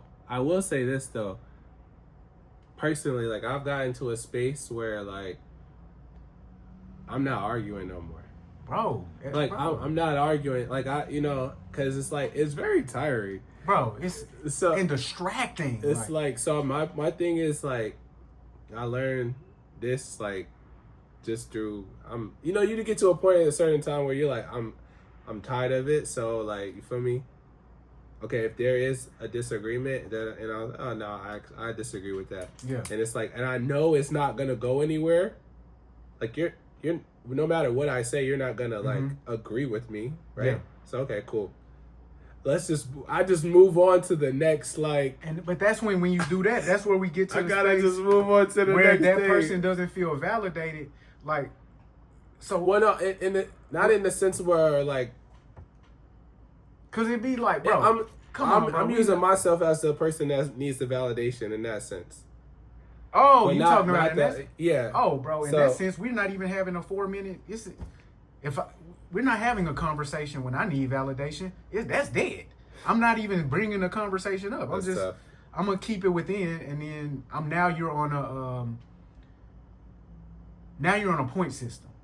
Because I can't talk to you now, I'm just like, okay. We get to a certain level of points. Validation too, man. Bro, I deserve a back rub, bro. But too. Actually, let me tell people my opinion on the word. I deserve. Deserve makes no sense. You get what you negotiate in this world. Nobody got what they deserve. Okay. Aretha Franklin didn't get what she deserved because it's another very large black woman singing her ass off to this day. She got what she negotiated. So, what I negotiate... Unfortunate. It is... I wouldn't even say it's unfortunate. It's reality. Yeah, well, I mean, it goes back to, and then we can wrap this convo up, but it goes back to what you said, what we said previously in terms of if somebody, I would say, loves you enough or is emotionally mature enough, they will acquiesce and grow in the areas that you desire them to grow in. Right? You just said if-then statement, brother. We're gonna take it to science class now. Because if this, then that means there's a percentage of the time where that will not come true. Yeah. And that's a large percentage most of the time. And that's the thing. It's like, that's the thing. For me, you can get it from another source. Or if you're just, that's it, then... That's it. Hey, man. Negotiate better, guys. A comment I saw while I was scrolling. A lot of men are I was scrolling Tracee Ellis Rothstein.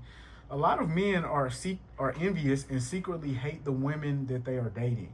Whether she's more successful than them, looks better than them, or more abundant than them, they are jealous of her. So they attempt to belittle her and break her down to bring her down to their level of insecurity and stagnant energy.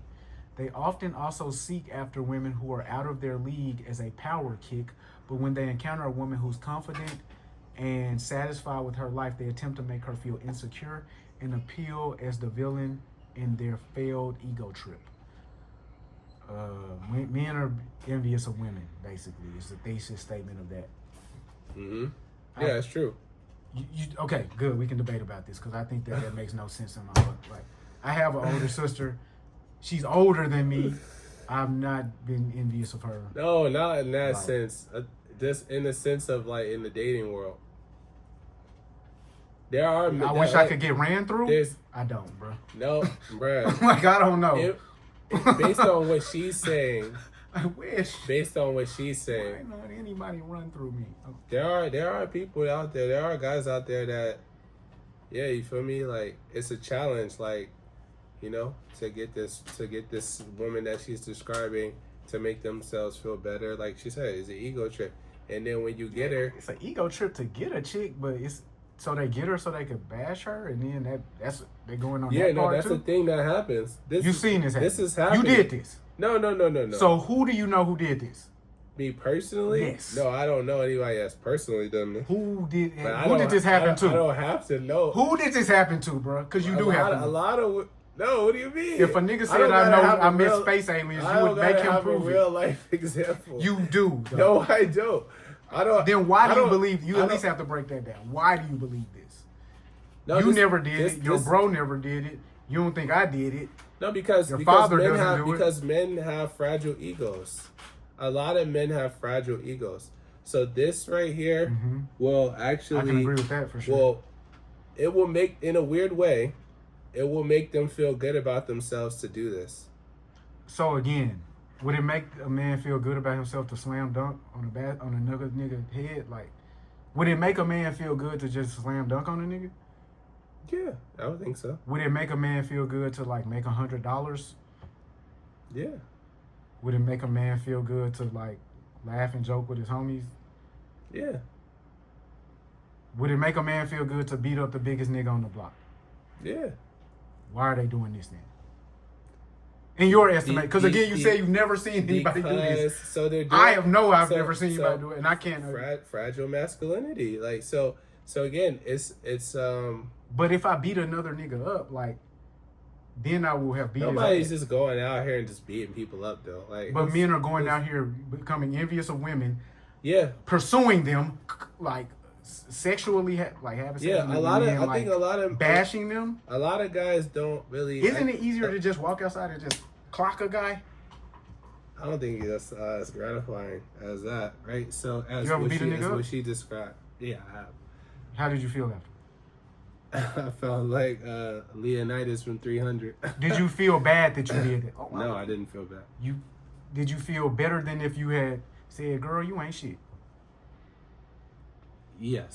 Okay, then I don't get it. Then what are these guys doing? No, and it's good that you don't understand. They don't even get it, girls, but they want to do this though. Okay. So because look at it like this: there's a lot of people that are secretly competing with their partners. unfortunately. A lot of men? And that are jealous of their partners. Yeah. There's a lot of guys in relationships. Why though? What are they? So that, okay, like she said, so she might be more abundant. She might make more money. When she walks in the room, she's the star, right? She's the main character. She's the main character. Main character energy. She's the main character. A lot of men can't take. Which film did she do?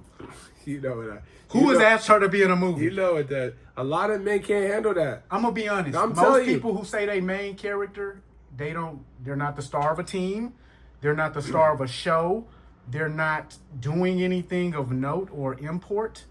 But they're talking about how they're the main character. You gotta understand this on the internet, on Twitter. You never felt like this. I never felt like this. But I didn't. I made myself the main character in some shit. You know? A lot of men are intimidated and then type the script. And then okay, boom. Or they take it as a challenge, right? Have you ever heard somebody say, I have main character energy and agree with them? Have you ever heard? I don't. Have you ever like I heard it verbally? Or they said I'm a main character, and then you said you are. I don't really. I don't talk to people who talk like that. So okay, and why is that? Because they're immature or delusional? Which one? Which one is the reason you don't choose to talk to them? Because I'm listening, and that's a good question. I don't respond because they're immature and delusional. That's why I don't respond, and that's also why I've never said I have main character energy. If you gotta say it, you don't got it. There you go. there we have it. If you actually have to express that everyone is jealous and envious of you, you probably you're missing something. Yeah. You know who everybody is jealous and envious of? LeBron James. Yeah. He has never mentioned that. Yeah. Stephen A. He never even said it. Yeah. He said something else. Yeah. But yeah, I mean, that's bro. I'm gonna get her. She thinks she's I'm gonna show her really what it is. And then they get in the scenario, and then they're like, exactly what you're talking about. And then they feel, and then once they're in the scenario, they may go in genuinely liking shorty, and then they get in that situation where they can't handle it. Their ego and pride does not allow them to handle that. We might need to get ASAP Rocky away from Rihanna. A lot of guys couldn't be ASAP. What he did was he impregnated her with 2 children, showed her love for years and years and years. Ultimately, his plan is to thwart her greatness. A lot of guys will do that. You see it. They'll get the chick pregnant. I didn't see it. You saw it. So you tell me. They get the girl pregnant and then they get out of there. You were watching put a baby in there and they leave. Okay, you were watching the main stage. And you saw a man on that stage and a woman on that stage, and it reminded you of this. Who was that man and who was that woman? Look, I'll just use Offset and Cardi B as an example right now. Offset is trying to steal her, because I think I saw this on the internet. He said, "Oh, I won. You're a baby mama now." That's kind of the summation of what she's saying though. It's Cardi's getting ran through by Stephon Diggs, bro. He's hurt. Yeah. He misses that. He is, but he's trying to bring her down though, and he's using that to bring her down, right? Okay, this is the reason we don't have a Cardi B album, because Offset has been secretly hating this whole time in private, secret. Hey, she was the star of the relationship. Now I get it, guys. Offset, more money.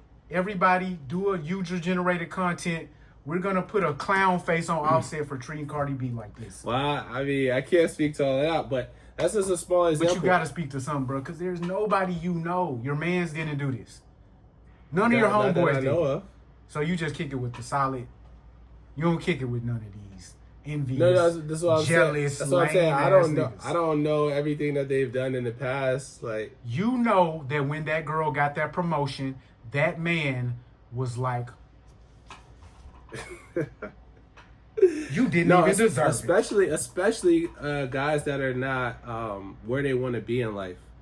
You know what I'm saying? I can see that, but that's just a person that's not where they want to be. That has nothing to do with most men. No, I'm not. I won't say most. I'm saying a lot though. Okay, a lot of men. Yeah. I think, ladies, y'all got y'all one time. I'm gonna let you post it. I TikTok gonna go crazy for you. Telling you, especially now that we women are in that era where it's they're making more money, they have more education, they have more businesses. Like, you feel me? Women is up right now. And so this is what a lot of saying. guys can't handle that, bro. A lot of guys can't handle that. I'm gonna be honest. So bro. the only thing that they'll use their looks, their charm, their sexual prowess. They'll use a lot of things to get in there, and then I gotta bring you down. Like, it's weird. It's weird. Counterpoint time. Not, yeah. And we'll just keep it short because we move on to next. Yeah. So counterpoint. Have you ever seen a situation where a woman gets an accolade and her behavior starts to become a little sassy and bratty? Yeah. Okay, and maybe that guy is responding to that?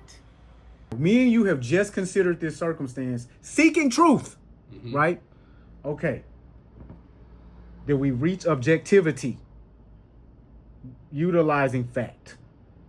Or did we assume many things that we cannot prove in hopes that women will say, I agree? That's my experience. I mean, I don't have a bad attitude. Is that what we... Because I'm trying to figure it out. My truth. Right, so... Your truth. I would say... Your truth. I would say that these things are facts. You feel me? Okay. All right. Well, can't prove them, but you know what I mean. I can't prove it. I think these things very likely exist because just knowing how, you know, if you've ever watched any Tyler Perry movie ever, there's you gotta get in there. order to talk about the truth, we brought up TP. My boy said we gonna mention my namesake somehow. It comes from somewhere.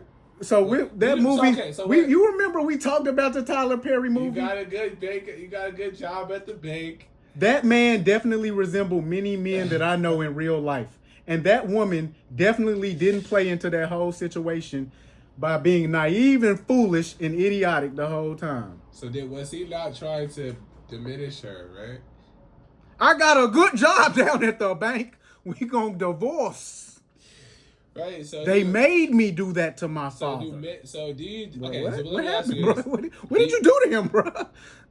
You don't think that there's any men out there that would cause harm, emotional abuse, or physical to a woman for the sake of his own self-righteousness or ego, or to feel better? Ego for sure. I feel yes, bro. I know that there are women who harm.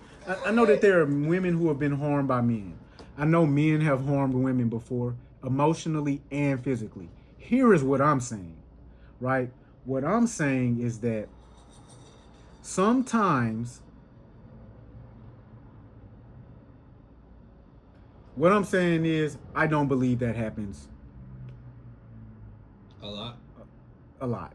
I don't believe that most men who are upset with their woman are actually, in fact, envious of her or hate her because they are envious of her. It's like that Drake shit. Like, they don't want to see me lit. You are fire and you do have many number ones. Yeah. You act like a bitch ass nigga a lot of the time. So that's why I don't want to see you lit, bro. Yeah. If I actually don't want to see you lit, it's because of that. But it's not even that I don't want to see you lit. I want you to stop doing the bullshit. Mm-hmm. That's how I feel about women who say shit like this. I want you to stop doing the bullshit. Look, baby, if you just won an award or something, right? I'm ecstatic. Mm-hmm. Like, I don't even know why that. I don't know what reality that would make me consider the fact that I have not won an award. I don't know in what reality a man like me hasn't won an award or has some sort of achievement that he can focus his mind state on, so that he doesn't have to be envious of anyone. So, in my experience, when a person has told me something like this, mainly I am presenting an issue to her, like, oh, I don't like the way you're doing this, but it's about her behavior. It's about her demeanor. It's about her attitude. It's about an actual thing that I can point to and say, hey, this is the thing I would like you to cease doing. And if it were to cease, I wouldn't bring it up. And if you continue to do it, I'm not going to bring it up. Either way, I'm not hating on you. I'm just asking you. I'm communicating with you as a partner saying, hey, I prefer this. And a lot of times people don't like being told that they don't exhibit the preferences that you have. Yeah. That's really what it is. A lot of people, women, men, children, immature minds everywhere just don't like it when you say, hey, I have this preference. You are not fitting into that. Now they need to cope and explain why the thing that they are is exactly what they need to be, but you have an issue with it. And it's because you hate them and you're jealous. Well, isn't that what like a little kid would say if you got called them out? I agree with the fact that it's not most men. I also agree that it's not just men that are envious of their partners. I think there's women out there that are envious of their partners as well. Yeah. Right. So their parents who are envious of their children, bro. Yeah. And then the last thing you said was like the deflection, or I don't know if it's called revisionist history, right? But like just the gaslighting, manipulation, like spinning it to like fit, to make you feel good about yourself, right? Where you're not taking accountability. You're saying, oh, it must be that. And then there's the other situations where it's actually that. You feel me? So yeah, I mean, I get it, bro. There are mean men, ladies.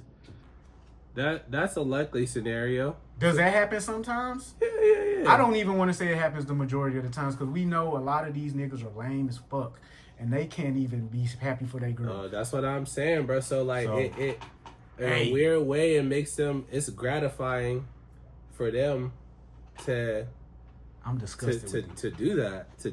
I'm gonna be honest, guys. Whoever's doing that, I'm disgusted with you. And again, I think it's again primarily men that have not achieved the things that they want to, or not where they want to be in life, and that are. I don't think it's the majority of you guys. No. I think it's probably like a small fraction of even who's accused of doing this where it's actually true. Because from my mind, it makes zero sense as to why a person would be jealous of their partner. It makes even less sense as to why a man would be jealous of a woman. A lot of guys can't. A lot of guys can't, and then last thing, they can't even date a woman that makes more money than them. Why not? You gotta ask them. And on that note, I had no idea how we were gonna get to this clip, but it just so happens that I'm gonna bring it up and we're gonna do 2 minutes. 50-50. Remember they were saying that you said he was cheap, or they were saying that you were. Oh, the splitting the bills. The splitting 50-50, yeah. The 50-50. Remember, what was the tea on that? Yeah, do I look like anybody that would split anything? So you guys broke up? She does look good. No, this is the question. Do I look like I would go 50-50 on bills? No. Okay. And look at what happened. She caught herself flexing and got a bigger flex on her. Now he's with somebody he doesn't have to pay a dime for. So it didn't work. Exactly. You lost them. And you find that most men would be adverse. I'm gonna flip the coin. Somebody with more money that will do 50-50. Yeah, first of all, I don't even think you have to go 50-50 with. I don't think he paid for anything since he's been with Taylor. Look, you think that made my boy Travis Kelce, a football player, one of the most brutal, masculine sports on the planet Earth? Do you think he's sad he doesn't have to pay for everything with Taylor? No, but again, she clearly makes more money. He than goes him, right? against what the type of men. Would you be sad? No, I'd be ecstatic. Would your homeboy that you know personally be sad because his girl is guapped up and he doesn't have to pay for everything? No. So since you only know good guys and I only know good men too, we don't have to speak about the trash ass losers who do things that make no sense because they're so broke. They don't want their girl to be guapped up. Dude, it doesn't make sense. You're broke. You want her to be broke too? Come on, bro. No, it doesn't make sense. That makes no sense, bro. And you know men that are living by this. He knows zero men. We're going to move forward. He doesn't know anybody that falls into any one of those ridiculous categories. On the next topic, we got to move it swiftly. What time you got? We got. I can't even see that. 4. Like right after 4. I think it's like 4 on the dot. 4:05, 4 on the dot. Okay.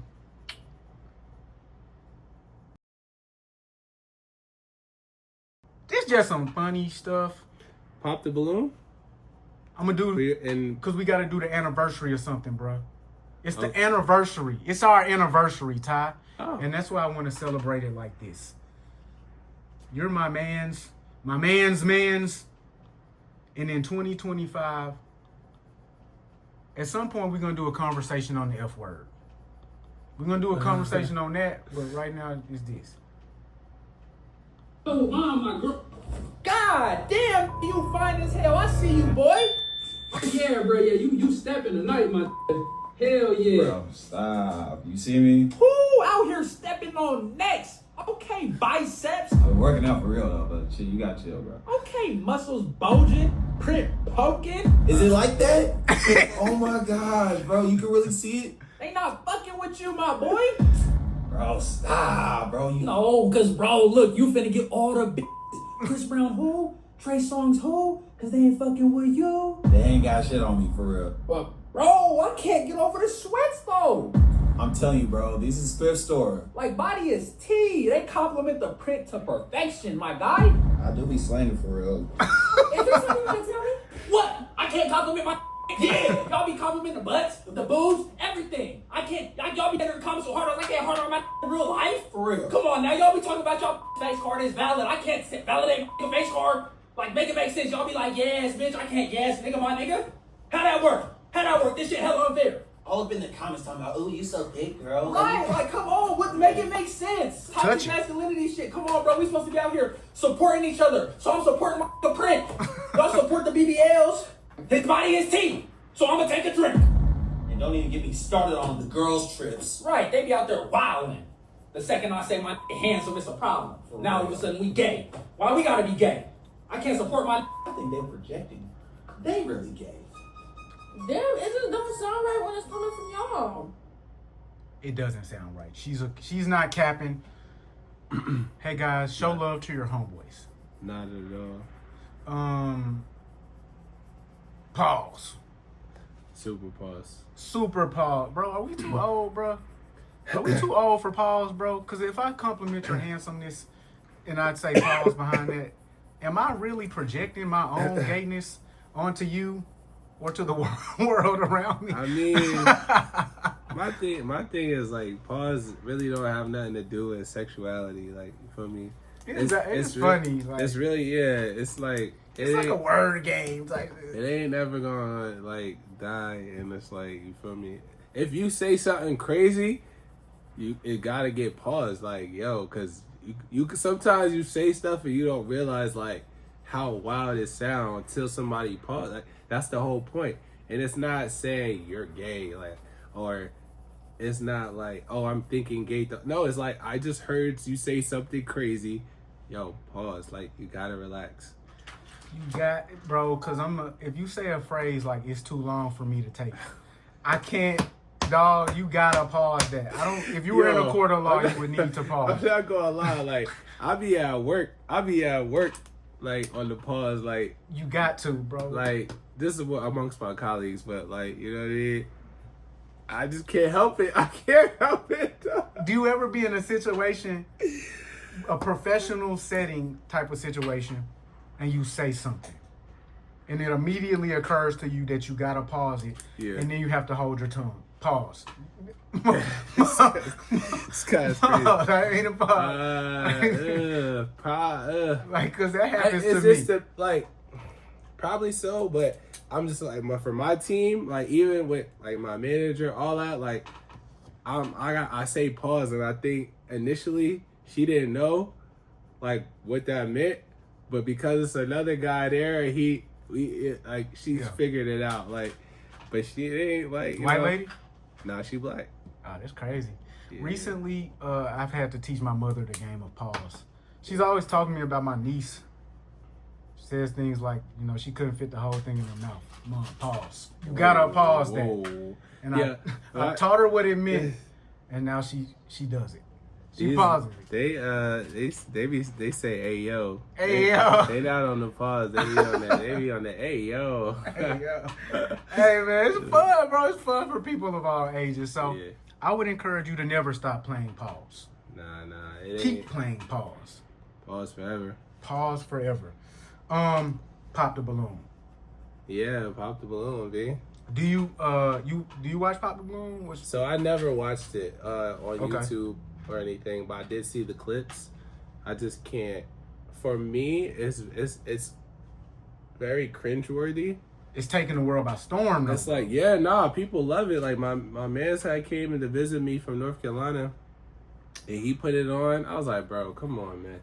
And you know, it was like, I'm just sitting there the whole time, like, I'm getting secondhand embarrassment, and then it's just like, it shows me all the problems. It shows me why a lot of people are single. What, Pop the Balloon? Yeah. I mean, it's easy to see because everything on there is so superficial and so quick.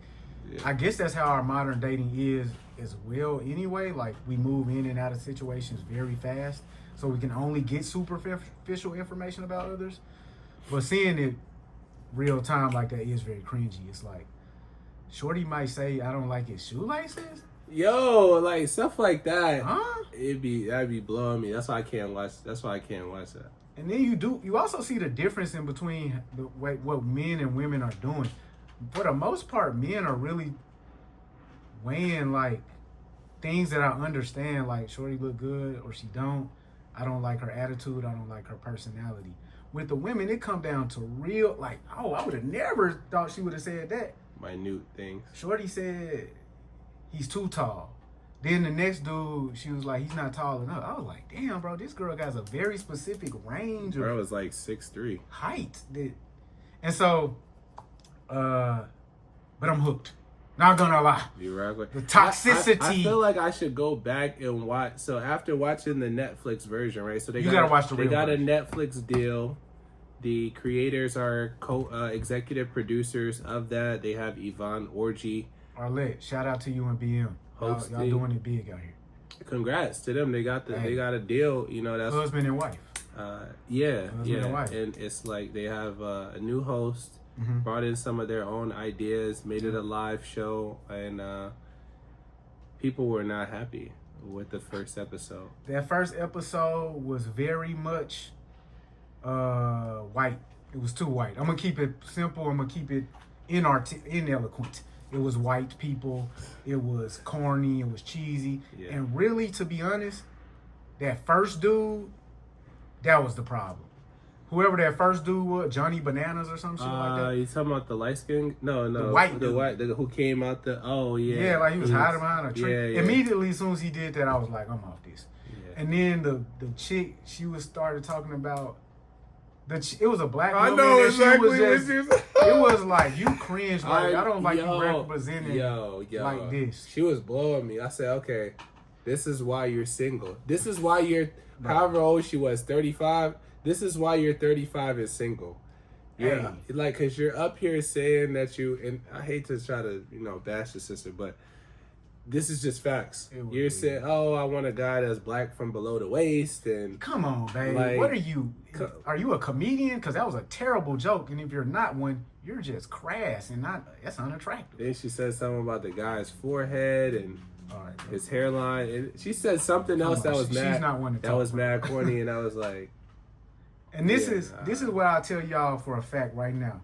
After that situation, I will tell you that as soon as your personality starts to show, that can affect how I view your physical person. Facts. Because before that, I wasn't even noticing her that much. Yeah. But when I was like, oh, tall, voluptuous black woman. Okay, I'm with it.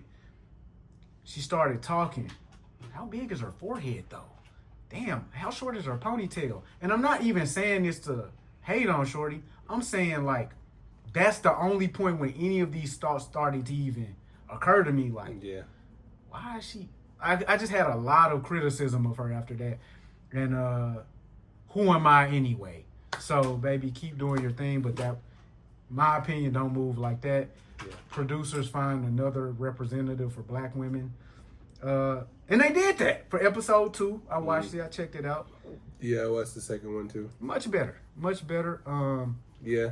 Still not as much appeal as the actual show. Yeah. The actual show is very quaint. For the most part, the people are very well behaved, very respectful. And Arlette does a really good job of directing it to the actual I don't even know. She does a really good job of grounding the show. She does a really good job of making it so that people won't end up arguing after something contentious is said. Mm-hmm. She makes sure that people know who the contestant is. And she does a good job of bringing out more of their personality as well. All the while, she's not, you don't know anything about her. She's good at playing the wallflower. Yeah, you know. So do you think she should have continued to host it on Netflix? I'm gonna give Yvonne. I'm gonna give her another episode to see, because after episode that's what people 2, were saying after episode 1. After episode 1, it was definitely get around. It was here. like, yo, they should have kept Shawty like, yeah, get Yvonne up out of here. And it wasn't even Yvonne's she was fault. doing too much. She was playing too much of the center of attention on episode 1. Okay. She was taking attention off of the contestants. And again, I'm not the showrunner, but as a fan of the toxicity, she just was putting herself in there a little too much. Episode 2, she did a great balance of saying a joke, giving her personality, letting the contestants shine, panelists. So I'm with it. I'm with it. But this, to me, this is a lesson on business and brand partnerships. You know, because everybody always wants to, get these brand partnerships, and they want to get a bag, and they want to get on these large platforms with these corporations, and it's like, okay, you know, that's the ideal, that's the goal, and then it's like, how do you maintain independence? Well, I guess that's an oxymoron. How do you maintain your identity? Okay. Or a contradiction rather. How do you maintain your identity and creative control when, partnering, even like if you do a joint venture with a label, or if you do a collab with something like, feel me? You negotiate for it, bro. You negotiate for it. And that's what they did. Like, you don't get what you deserve, you get what you negotiate. So you got EP credit. They got EP credit. But then after that first episode, people are like, damn, this is over with. But no, y'all had a good thing going, and now it's like y'all let them whitewash it. But they kept ownership of the original show. Okay. So they got the EP credit, kept ownership of the original show, and then they get a residual off of merchandise and all of that stuff. So Netflix is going to super whitewash that version, make a game probably, all of that kind of stuff. They get a residual off of that, and then they get to continue producing their show. Now that's fire. And so that show gets about 1 million views within a 24-hour. And that's another. That's the problem. What? That's the problem. What do we? I don't know. Let me go back and watch it, because I don't like. Oh, bro, it's not eye-opening or enlightening at all. It's more. This is what people gender wars. This is what we say here watching, women. bro. This is what we say here watching. Hey, I'm bro. sorry. I gotta be the one that's why I can't. That's why I never saw it, because I saw enough clips to say like that's something that I can't watch this. Like I can't. Trust you, I feel major shame that I tuned out.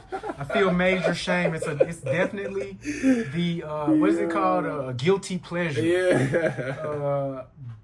What I will say, comfort show, is that it's not as bad as the offshoots. Here's an example of an offshoot. Oh, for me, a perfect date. First thing I'm gonna do. Pardon my voice, man. First thing I'm gonna do, I'm gonna take you shopping for something to wear. The dude standing next to him is the meme of looking over your glasses. Yeah. This boy said, "Boy, you lying." I'm gonna get your hair done, get your nails done. This guy. Pick you up in my double R. Yeah. Probably got 1,000 roses in there. In the Rolls Royce. All right, bro. After that, I mean, shit, we gonna just go with the day. You know what I'm saying? Nah, for real.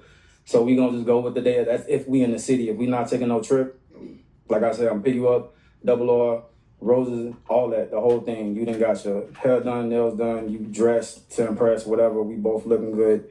We gonna go out to eat, fine dining. We might go to a club and pop shit, have fun. And then after that, you know, we might just go get some massages or something like that. I think that's a perfect day. Okay. All right. So based off of that, we're going to have you pop 2 balloons. Come on back up here to the front with me. Unless you want to, you know who balloons you going to pop already.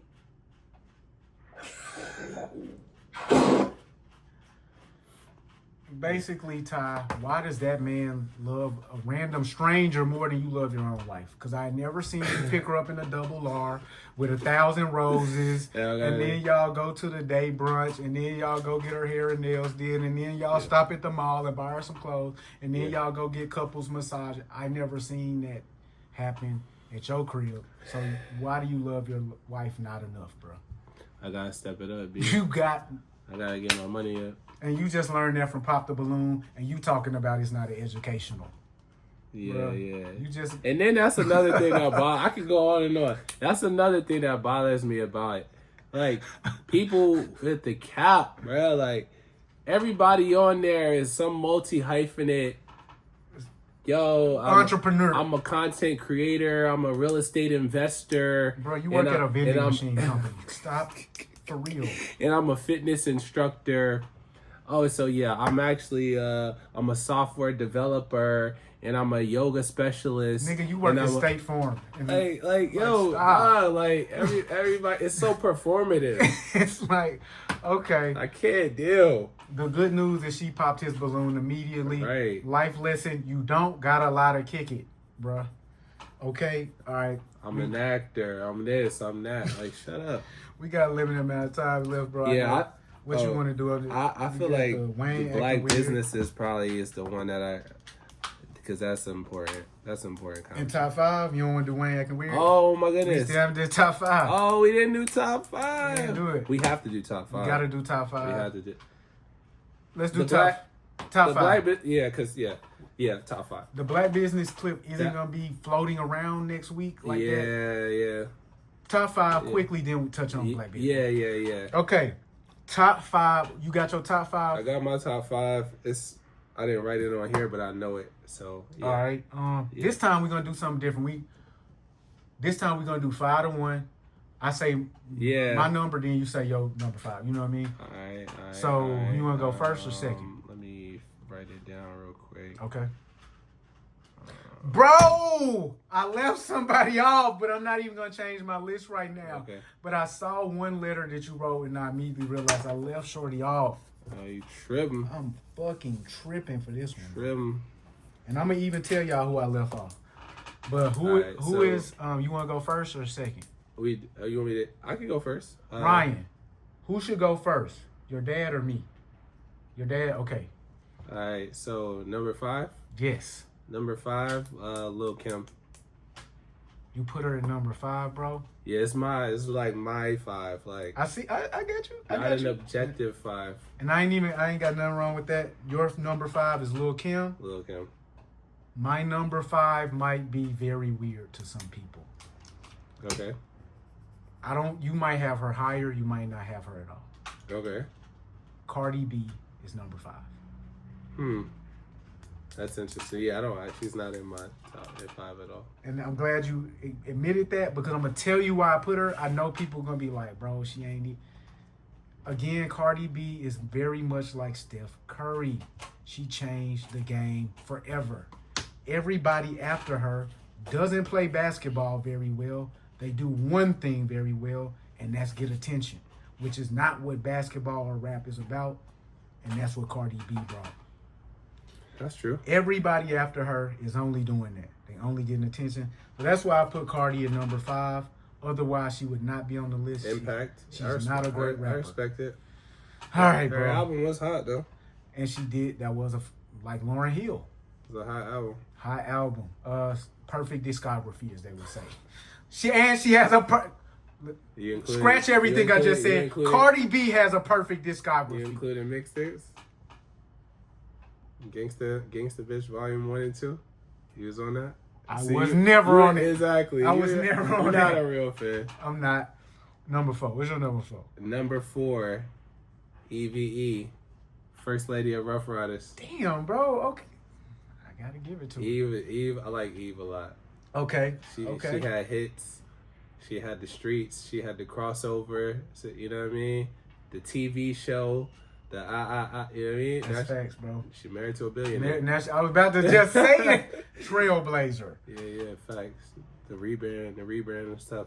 First black female rapper to marry a billionaire. Okay. And also, I like the fact that she made those like, she made like really positive songs too. You know, like "Love Is Blind." You know what I'm saying? Like really.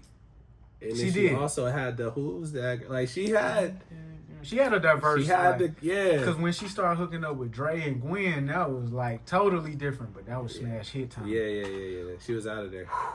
Okay, bro. Again, about this guy, I'm so uncertain with my list this time. Whoa, what? Because I put Latifah in number 4. Okay. Because I wanted to give credit to some of the early pioneers. I respect that. And of all of those, she has my favorite song from an early female pioneer, UNITY.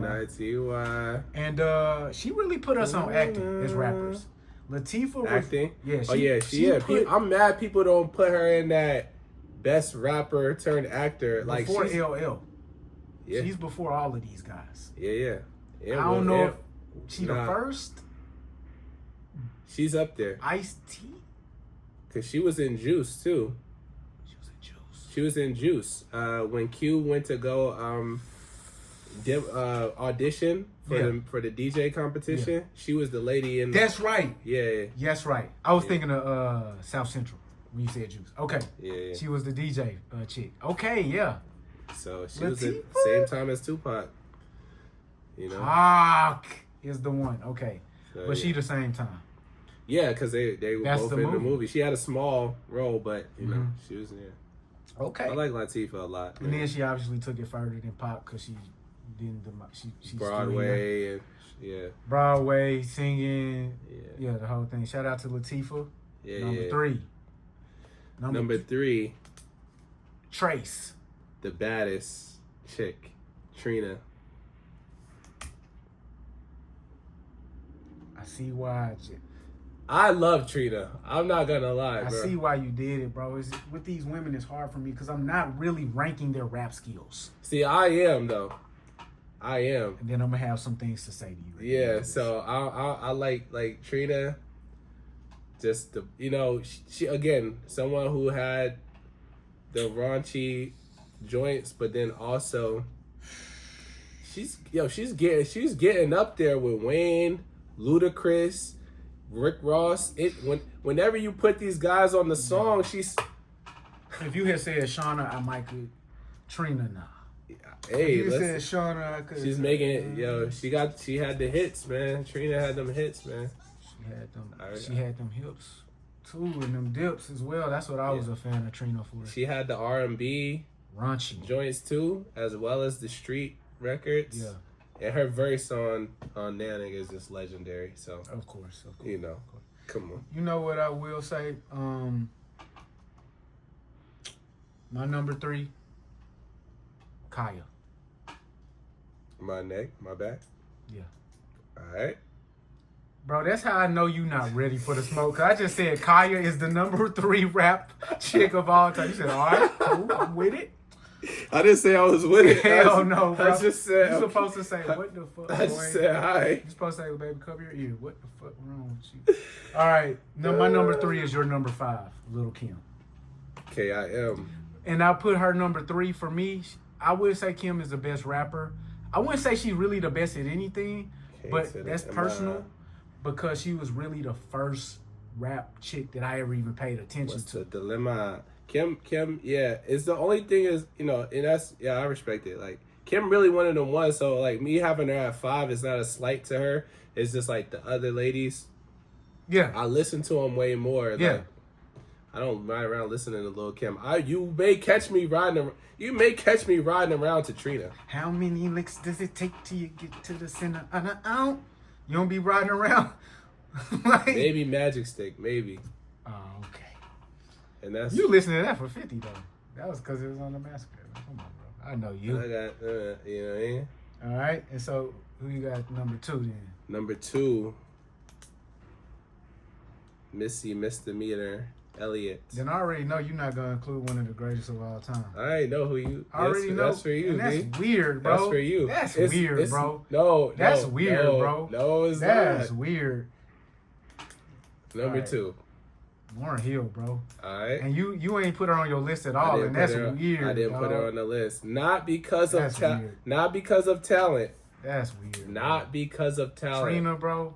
Trina got a catalog. You got Kaya on your list. No, I don't. Don't disrespect me. I can't even remember your number 4. Like Eve. Okay. No, Lauren, no, bro. Nah, Lauren's super nice, lyrical, fire. Nice, bro. That's a chick where you say she's nice with the lyrics, though. Yeah, for sure. With the bar, she's nice, bro. I'm not listening. Well, no, that's You're cap. not. That's okay, cap. bro. That's Cancel. cap. This episode of Top 5 is canceled because this man is lying. I was just listening to Zion. So bro, Lost Ones, bro. And then everything is everything. And then also, bro, a lot of this stuff is R&B and spot is like X Factor, bro. Get out of here, bro. No, she's leave. Leave, bro. Because you talking about I don't even listen to her. No, that's cap. That's cap. That was cap, bro. I don't listen to her as much as I listen to the Trina, other lady. bro. Yo, I'm spinning Trina. Sorry. Bro, you gotta get out of your thotty phase, bro. Like, this is crazy. Yo, Trina. Okay, that was disrespectful of me. Women's empowerment. All right, bro. But I will. This is where I'm gonna go ahead and take my pound of flesh. I didn't put Missy on this list, bro. Oh yeah, you tripping.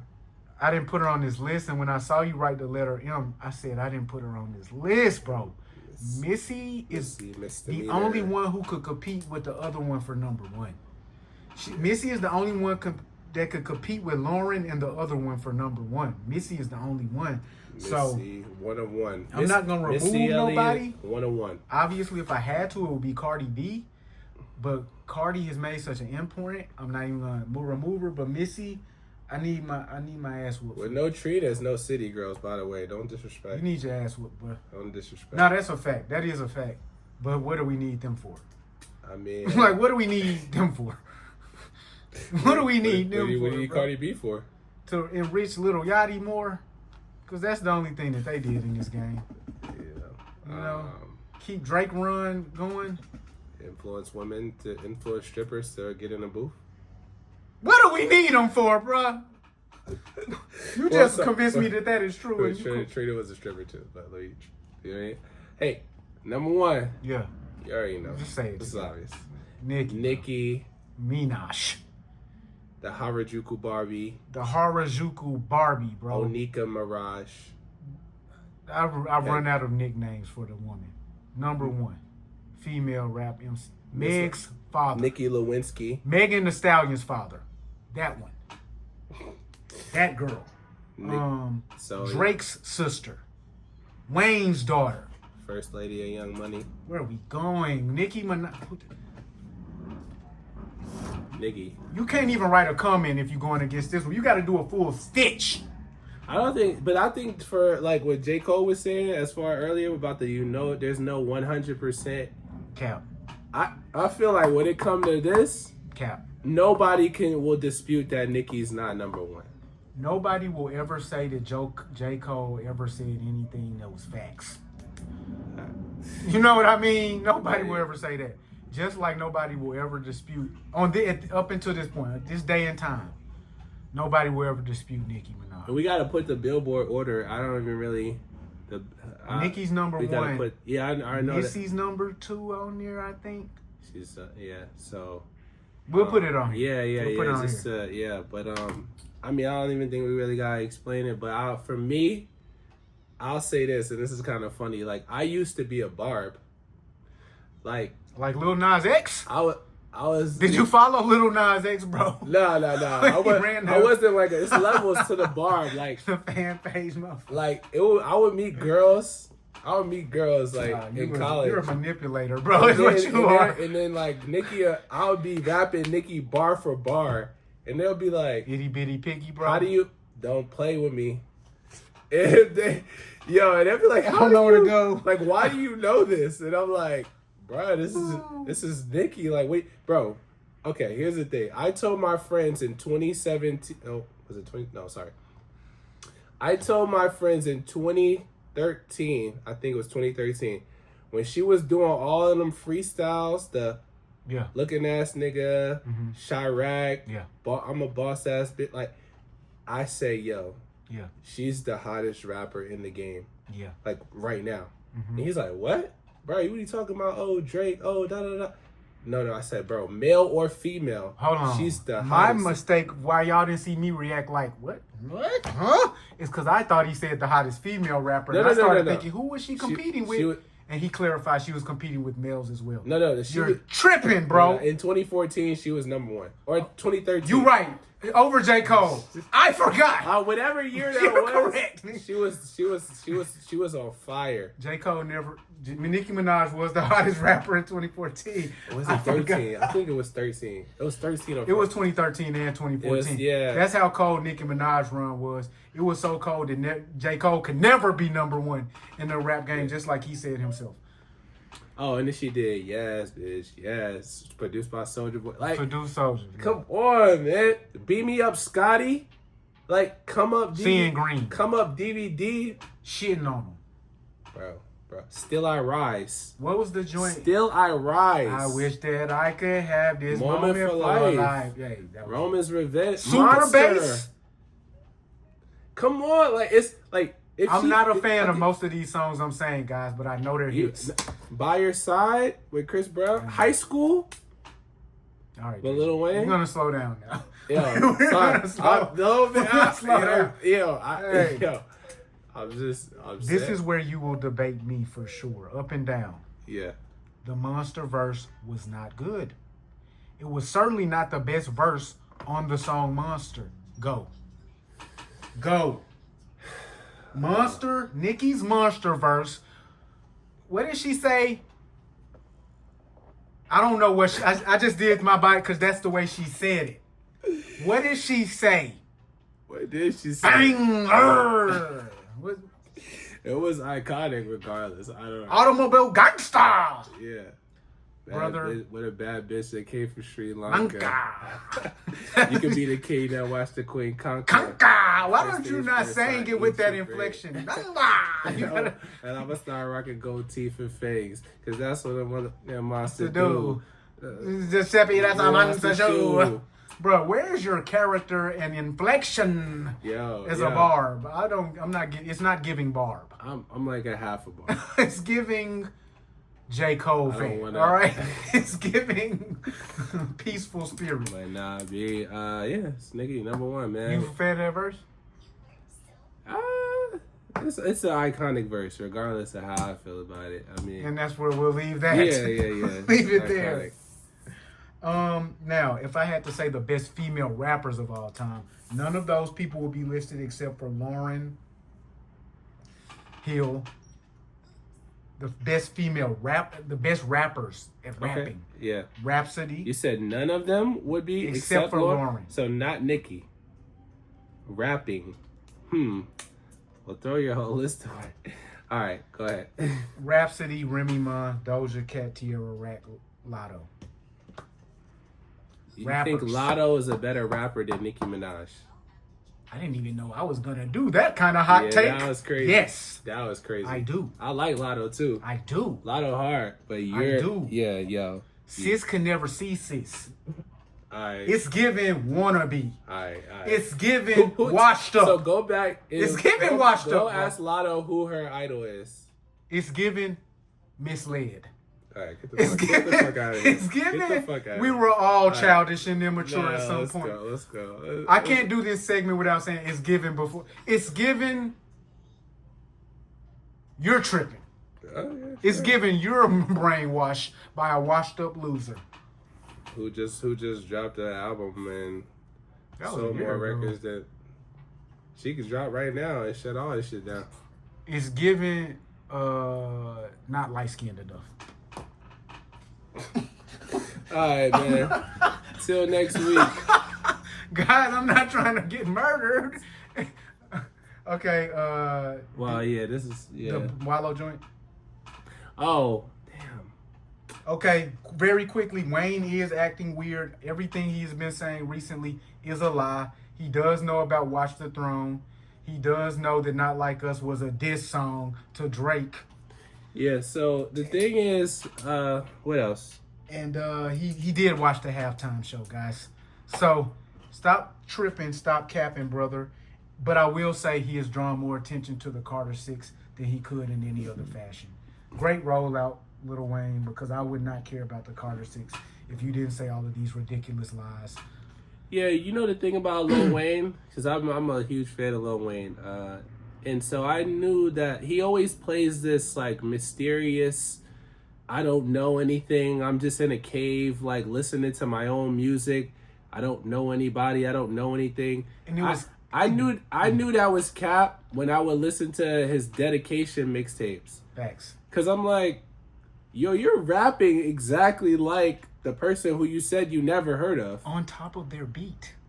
So I knew that was cap a long time ago. So now this whole, I don't know who this person is, I don't know. Like, Wayne, stop it, bro. Stop it. You know how I do all that.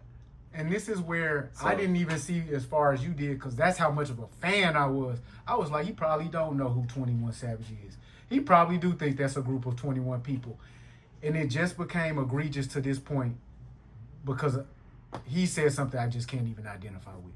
Yeah. You didn't know Jay and Kanye dropped an album together, bro, where they dissed you and Birdman on it? And you didn't know that Not Like Us was a song dissing Drizzard, and you were singing the song, and he mentioned you in the song, he's bro. taking it too far now. Like now it's like now we're like, all right, Wayne, now you just revealed yourself, or you revealed yourself that now we know this is like absurd. So, bro, this is what I gotta ask you: what lies can we tell to intrigue people's minds, to have them on the edge of their seat, like that are clear lies, like. He performed oral sex on his cousin up until the time he was 14. Male cousin. What? He used to do that? Got his chair.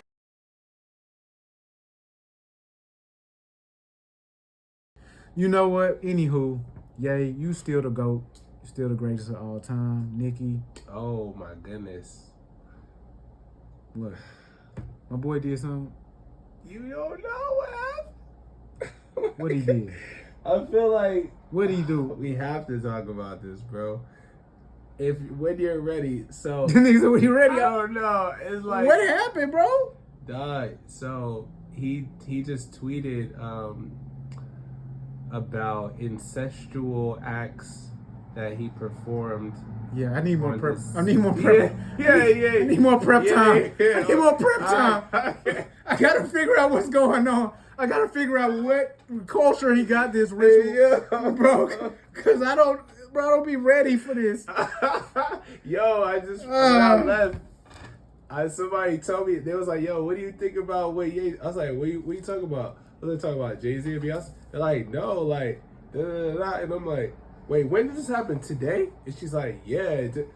And I'm like, what? He said what, bro? He did what? He performed oral sex on his cousin up until the time he was 14. Male cousin. What? He used to do that? Got his chair. The one with the laptop, bro? Funny. So he was sharing porn magazines with his cousin. His cousin was 6 years old when he first started showing him the porn magazines. His cousin was 6 years old, bro. His dad had Playboy magazines, and his mom had other magazines. And it's a tweet. He tweeted. His mom had magazines, bro? Yeah, back in the day, those magazines. So, what? I didn't know that, his bro. cousin is now in prison for murdering someone. The one with the laptop, bro? I don't know which cousin it is, but it seems like he feels bad that he introduced that to his cousin. And hold on, bro. What are you saying? Are you saying Ye is the one who introduced it to his little 6-year-old cousin? Yes. He used to make it sit. He was performing oral on his cousin, his younger cousin. What?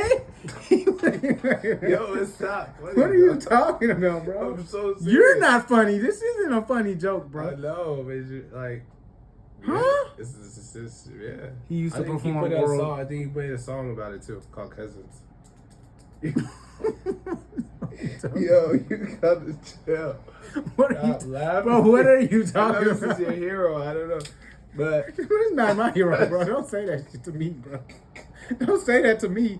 Look, bro, don't be weird. Look, hold on, bro. All right. I want to make, I'm not even saying this to just on some weird shit right now. I gotta make sure that we're saying the right information for the people to know about, bro. You gotta edit some of this. I'm not editing this, bro. This is live. This is breaking news. Bro, this is actually not. It's actually it's extremely unfortunate. Ye said his cousin. He used to perform. He said that yes. He used to perform. He said that I sucked my cousin's butt. He said that on Elon Musk's internet. Said it. All right. Okay. Bro, trauma. Look, guys. I know I said earlier I'm not listening to men's trauma. Look, guys. Yeah. I'm here for you. So, guys. Don't reveal that to the world. Yeah. Okay? If that happened, all right? Oh my God. homies. I'm here, bro. I will not judge you, bro. I will not hold it against you. I will not tell nobody. I'm going to hold you down. I'm going to be a listening ear. I'm not playing, bro. I'm not joking, bro. Yeah. So, like, with Ye, like, bro, I don't know. Like, you feel me? Like, if some of these things are real or not, I don't know. But it's like, why would you ever say that? I don't know if I want that to be fake. Because why did you invent that? Yeah. Huh. But, I mean, yeah, because there's no, incentive in saying that. But other than healing, releasing whatever, something that's bottled up inside you, you know what I'm saying? We had a segment about pause. We're going to remove that now. So, a little insensitive. Yeah, that'd be. So, yo, it just occurred to me, Ye did a whole interview about homophobia in, like, when he was in high school and his cousin with MTV. Check this out. Everybody in high school be like, yo, you acting like a fag. You acting like, dawg, you gay? And I used to deal with that when I was in high school. And what happened is it made me kind of like homophobic because it's like I would like go back and like question myself, like, damn, why does everybody else walk like this and I walk like this? So why is then you start just looking, because you don't realize until you're in high school, people like, yo, fam, look at you. Look at how you act. If you see something and you don't want to be that because it's such a negative connotation towards it, you try to separate yourself from it so much that it made me homophobic. Mm-hmm. By the time I was through with high school, like anybody that was gay, I was like, yo, get away from me. And really, like Tupac said, started hanging with the thugs, and you look up and all my friends were like really thugged out. And it's kind of like I was racing to try to find that constant masculine role model right there, to the point where it's like I would really discriminate. Like I use the word fag, like always condescending towards gays and look down upon gays. And I remember my cousin told me that another one of my cousins was gay. And at that point, it's kind of when the turning point where I was like, yo, this is my cousin. I love him. Like, and I've been discriminating against gays. It's like, do I discriminate against my cousin? And then everything starts to click. You know, he brings his partner with him to like Thanksgiving and all that. And now that we saw that, let's hop back into the combo with me and my mans, because I think that provided a little bit more context for things. Or maybe less. I don't know. Guys, that threw me for a loop. Yeah. We will follow up on that for certain. Yeah. Get some help, yay. Nah, seriously. Yeah, if that happens. Unfortunately, so some of what I was seeing on very little bit of the comments that I was reading was like, this is very common, right? So and when you're at that age and you're getting familiar with your body and what's pleasurable and different things. Bro. These things happen. Nah, you don't go visit your little cousin and it's not say, hey man, let me show you some stuff. I'm interested in some things other people don't show you about. That's not it, bro. Like, it's not. But it's like you're curious and you're just you don't. You're performing acts that you might have seen on video and you're acting it out like it's very childlike. Yeah, let's all find somebody we can confide in and like share traumatic situations, like a wife or a friend, maybe even a cousin. I don't know. Therapist. A therapist. Yeah, bro. That's tragic. That he said that. That's tragedy that he said it. If it's happened, that's tragic that he did that. And I have been very consistently talking over the past year about what Ye could do to make me say turn him off. This is it. This is the one, bro. This is the one, bro. Well. Slavery was a choice, wasn't enough. I agree that slavery was the bag of hat wasn't enough. Hey, this was it. I want America to be great again myself. I don't want any children to face harm. I don't want to. I'm happy for everybody to be able to discuss thoughts like, was slavery a choice? A thought that is, no further harm could be occurring from that thought or discussion. Only thought-provoking conversation can be had. Yeah, bro. Wow. I really, again, I didn't even look too much into it, but like, feel me? Somebody told me that, I'm like, wait, what? And I was like on IG. I was like, I saw the tweet. So it hit me different because when I was in elementary school, I was like 7 or 8 years old. I looked under. You remember the tables? The bench was connected to the table. Mm-hmm. Tables. I looked under. We sitting on the bench, and it was a boy, like a 6-year-old white boy sucking like a 5-year-old black kid's dick.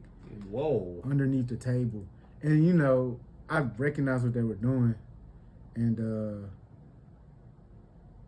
somehow it got brought to the attention of the grown-ups in the room. And even at that point in time, I knew there was something that happened. I remember the kid's name. His name was Dalton, young white kid. I remember even at that time, like, realizing and knowing, like, something has happened to this kid to make him do this. Mm-hmm. That's not okay, bro. Like, yeah, that's not it, bro. Like, there's no level of artistic creativity that could excuse this. There's no explanation or cultural relevance that could, make me think that you are not in deep pain to reveal something of this magnitude. Right.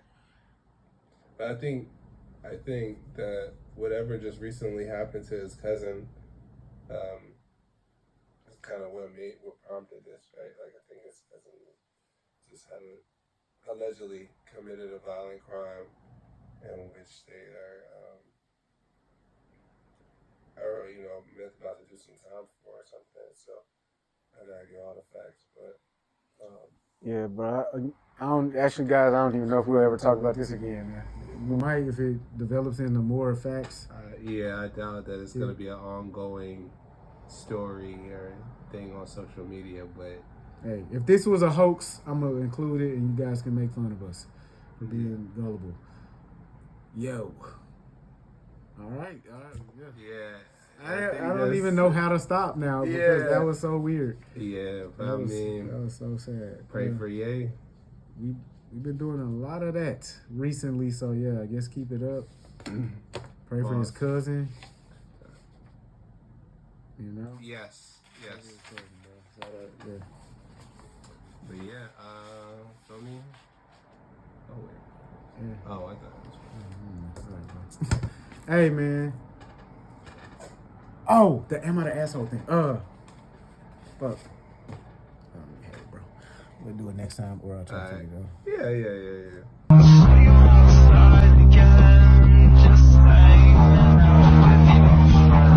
Hanging with my cousin, reading 30 magazines. We seen two niggas kiss and we ain't know what that shit mean. Then we start reenacting everything that we had seen. That's when I gave my cousin head, gave my cousin head, gave my cousin head, I gave my cousin head, I gave my cousin head.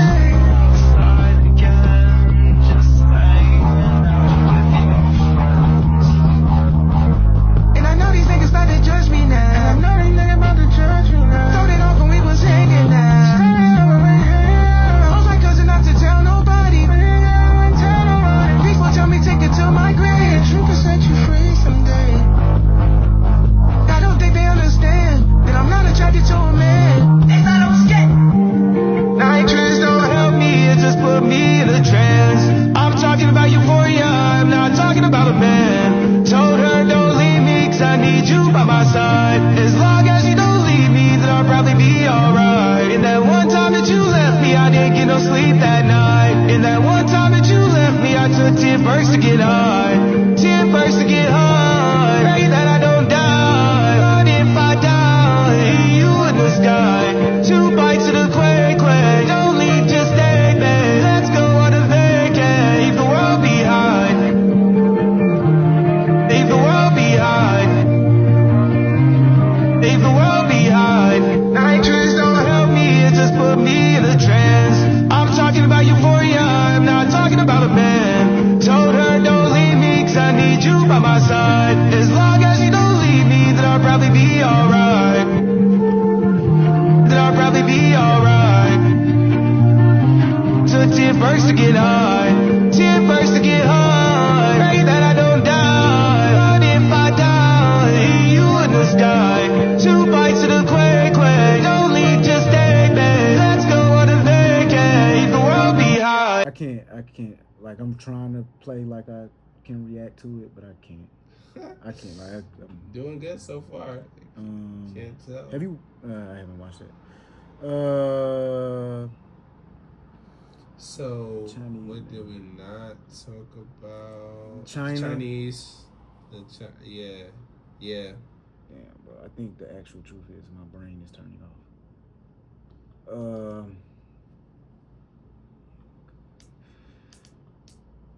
Bro.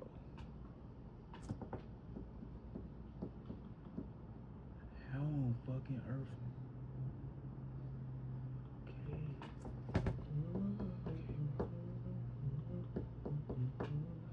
All right, China. Recognize this style, this bag? Of course you do. For the past more than 30 years, we have been OEM factory for most of the luxury brands around the world. Gucci, Prada, Coach, Louis Vuitton, you name it. But for this... We know that China makes all the shit, bro. So, look, damn, bro. Yeah, but a lot of people, I realize a lot of people didn't know this. It's kind of strange. For real? You would think that most people knew this, right? But I feel like the reactions from this was like, dang, like, shout out to China for, like, telling us the truth. Like, yo, da-da-da-da, this stuff is... Man, what? Yo, I'm telling you, man. What are you like, talking about, bro? I'm telling you. I don't know if everyone knew this. Right? Niggas was, like, really thinking... I think that some of these people did think that, yeah, some of these goods are made in Italy, right? They're made in, Europe, right? So that's crazy, bro. That'll make... Because the materials don't even come from Europe. Mm-hmm. Most of the leather actually comes from Nigeria, which is crazy. Shout out to Nigeria. Shout out to Nigeria. Most of the leather comes from Nigeria, and then again, the craftsmen come from China. And what he's gonna go on to say in this video is, in Europe, they don't even have access to the most of the fabrics and things that they need to craft the goods. Mm-hmm. So, damn, bro, are you telling me that people really thought that their luxury goods were worth the value that they paid? Well, I think that most people knew that it was a huge markup, but there's some small percentage of people that kind of just got put on to the. It's like, it's one thing knowing it, it's another thing seeing it. Like, yeah, they really like showing you the real. Like, it's like, oh damn, like we always, it's like, oh, you know, Jordans. There was always that meme about Jordans costing like $10 to make and then costing $150 selling, and then for $150. So that little thing right there would tell you $3 to make, $220 retail MSRP. Yeah, something like that, right? Shit, so, retarded. But I think when it comes to real retard shit, Chanel bag, like luxury bags specifically, Chanel bags, Hermes, like, you know what I mean, all that. Birkins, and like, I think that some people truly felt like, no, because these items come from this place and they're made out of this, they're inherently more valuable. That's crazy. And that's just marketing, right? You know, I guess it is branding. You know, marketing and branding. Yeah, I guess it is. Because they don't really. Do you know where's the place where they sell books? Where they sell books? Yeah, where they sell books? Bookstore. Nigga, go to the bookstore. What are y'all doing? Y'all didn't know that they made the shit in China, bro? You thought? Okay, bro. No, again, I don't want to insult. Bro, read Vogue magazine or something. Like, watch Devil Wears Prada. Do something besides pull your credit card out and swipe that bitch in hopes that somebody will show you major respect because you got the logo on your body. Like, what? Yo, that's actually crazy, bro. I mean, we know that the majority of money is made from the poor people in luxury. We know that. We know that the poor people do the majority of marketing and advertising for the luxury brand by making sure that they wear the name logo as many places on the garment as they can.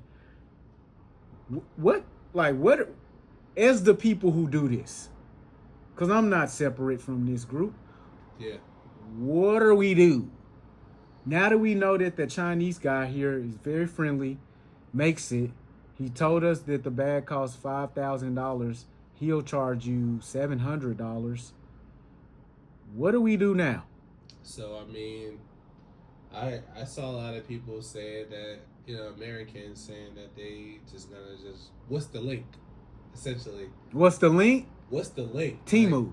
Like, where can I cop? Temu is the link, bro. Like, so I think people were excited about the truth being revealed, and they want to know, like, if they can get it straight from the source for cheaper, then they're gonna do that, right? Because you believe they're going to do that? Yeah, I believe people would do it. They're not going to be concerned that the logo is not on it, because he's not talking about making knockoffs. He's literally saying, we're going to sell you the product. It's not going to have the logo on it. Oh, they didn't get that part. Yeah, that's what, bro. He's keeping it 1,000.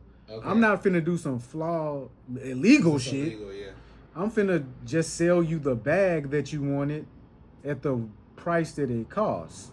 Well, nah. Niggas need that. Niggas need that brand on there. Damn. That's the only reason why they buying it. Damn. So, yeah. So nothing's gonna change. All right. Well, one thing that they did try to do, in order to be very fair to everyone, is they tried to build a Louis Vuitton factory in Texas. Okay. Guess how that's going? Not well. Poorly. On the way that set that up. Very poorly, my mans. So they can't really find the craftsmen to craft the bags at the price that they pay people in China. No shit. What they're offering people right now is $17 an hour to craft your Louis Vuitton bag. Probably blows your mind that somebody makes less than they make at McDonald's to craft your Louis Vuitton bag. But at that rate, they can't find leather craftsmen who are skilled enough to not make the products that have to be thrown away. So, you know, in these like factories, there's standards that they have to meet based off because Louis Vuitton is a luxury factory, they have to meet a certain standard. Yeah, quality control. Quality control. If it doesn't meet that standard, now you have to throw that bag away. That produces environmental issues, things of that nature. So, guys, as a black people, can we possibly say to our fellow man, if I don't see you with that logo on, I'm not going to think less of you. If I do see you with that logo on, I'm not going to think more of you. I'm going to have a conversation with you, and then based off of what you present through that conversation as your character and level of intelligence, that's what I'm going to judge. Can we do that, Ty? Yes. Make the decision for us right now as a people. Sounds good. We can. But what has to start first is content of their character. Yeah, nah, you feel me? Because that's what Martin said. But hey, yo, when you come from a certain environment, you know what I'm saying? Like, like Paris. It's like, yo, where they sell Louis Vuitton. You judge or based on what you got on, like, you know what I'm saying? That's just, even as a kid, like, okay, what shoes you got on? What jeans you got on? Like, so it's like,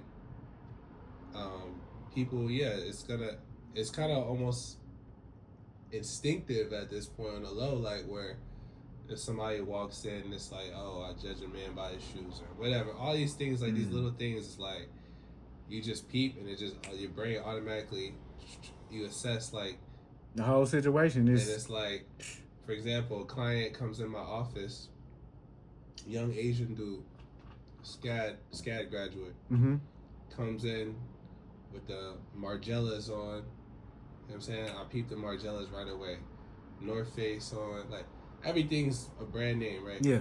I peep and I'm automatically like, I like the shoes. Like I'm already judging you based on you're the fit. a predator. You want his money out of his pockets, brother.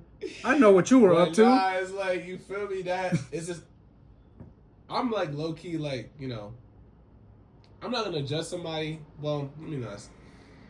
It's just automatic at this point because the branding is so deep, like, in what it represents, right? I get that, because even the NCA&T across your chest, if nobody on planet Earth knows what that stands for, they know what it represents. It represents education. It represents, in a sense, graduation. And so, and that's not even a reputable name brand. That's just the style of what, you know, that style, you know, they got the Georgia State, they got the UT Vols, they got the Memphis, Tennessee, whatever joint. And so I get it. We make these associations. Yeah. Here, the successful people that walk through this world don't make those associations. And I'm not surmising this. I'm telling you, we can look at the rich man. We can look at what we will see no logos on his body. We will see that he is shielding all of his wealth from view. Typically, yeah. And he still is able to walk into rooms and conduct business deals and win them. So so you can win without the logo on your body. Facts. He probably has a nice suit, well tailored, good leathers on his shoes, you know. Yeah. Doesn't break down over time, things of that nature. Probably very soft if you touch it. The leather. Pause. Probably very soft if you touch it. Okay. And so it's like, how do we learn that though? Because we can see it. Like, we realize that when we're dealing with the judge and the magistrate, he's not wearing like a Louis Vuitton hat. Yeah. And he has full authority. We realize like that when we look at Donald Trump, what suit did Donald Trump wear? Yeah, it's so you wore Donald Trump collection. I'm telling you. He got the what's the 45s, the gold joints. The joint, but you know he had the tie. He manufactured. He used to have a business. That's what he was wearing. What's Tim Cook wearing? or Apple pullover. Yeah. So where are we at where your wealth doesn't represent your wealth and somebody else's wealth represents your wealth? I think that it's slowly changing from what it was, I guess I could say, 15, 20 years ago. 15, 20 years ago, you wouldn't have known what Margiela is. Now you do. Me? Well, 15, 20 years ago. 15 years ago was 2010? 15 years ago, 2010, yeah. 2010? Yeah. They were still saying LeBoughton.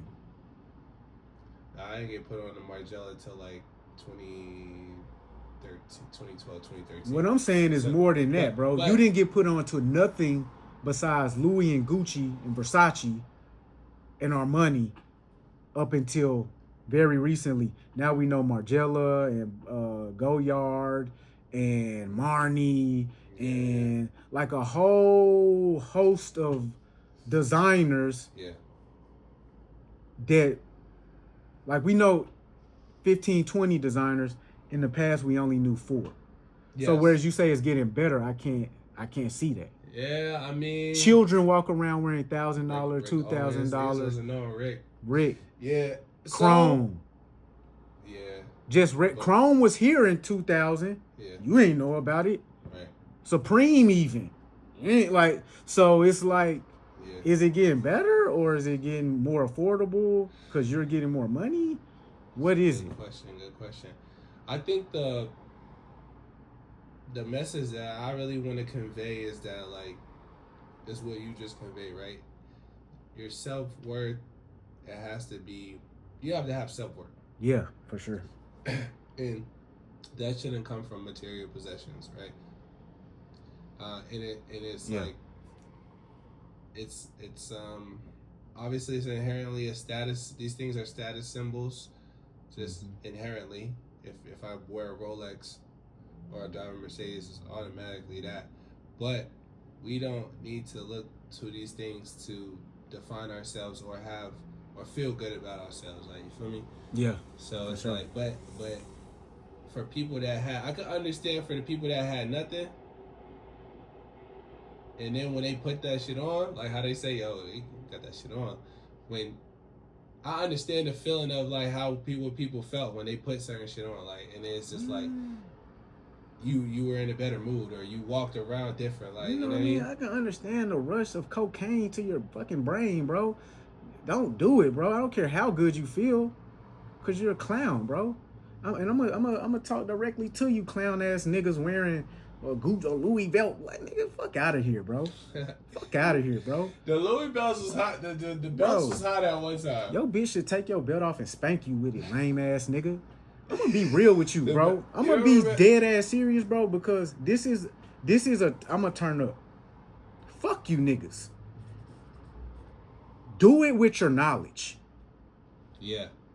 Convinced, you know what I mean? Earlier, one thing we was talking about is why would a man choose to belittle a woman to big himself up when he could go get a award for his knowledge or go get a trophy for his strength or do anything other than belittle a woman to feel better as a man?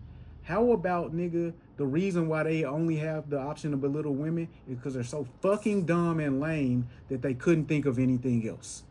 They couldn't invest enough time in doing something else to develop a skill set to win an award, so now they feel bad for shorty. If you're that guy, kill yourself. Nigga, kill yourself. If you literally are just a guy who was broken down bad since a kid and now you feel good with double G's on your body, nigga, kill yourself. Well, no, kill yourself, nigga. Fuck you, It's a trauma. It's a trauma response. Nigga, fuck you, niggas, bro. I'm gonna be on. I make clothes all day. Kill yourself if you thought some clothes was gonna make you fire. Buy the drip from a real nigga who really had the confidence, and I'll sell it to you. Financial trauma is a real thing. Is it, bro? Yeah, it is. I'm gonna be honest, it's the reason. man. It's the reason why people that amass wealth, right, go broke. We talking about toxic masculinity. Fuck a traumatized nigga. Fuck a grown man who told me about his trauma. Was I supposed to stop and help you? got a whole space for it. It's real. It's a real. I'm a whole space for grown men who put clothes on like a little girl. Everyone. I hold space. Women, I'm a whole space for my nigga when he say, bro, I broke my back for shorty, and I don't know where to go or who to talk about it to. That's who I'm a whole space for. But women are the biggest consumers. So here, and this is not pitting men against women, but so women are the biggest consumers. They're the biggest, right? So the same feelings that would get from said brands, it's the same feeling a man would get, right? But then for men, but why are you back? Like, bro, drop to your knees and throat me then, nigga. What's up? You want to act like my bitch? Do her full job. At the point where you getting dressed up like a little girl to go to a princess tea party to feel good about yourself, bro, that's what you are. If you didn't feel good about yourself because you walked outside knowing you can handle anything that came your way, you're a child. And a feminine one at that, bro. You gotta have confidence in yourself no matter what. No matter what. You do. And at the point, look, bro, I'm not telling people to walk around in rags. I'm not telling you to not invest into creativity or invest into aesthetic. Take it off and walk around like that first. Self-expression. Achieve everything you can achieve naked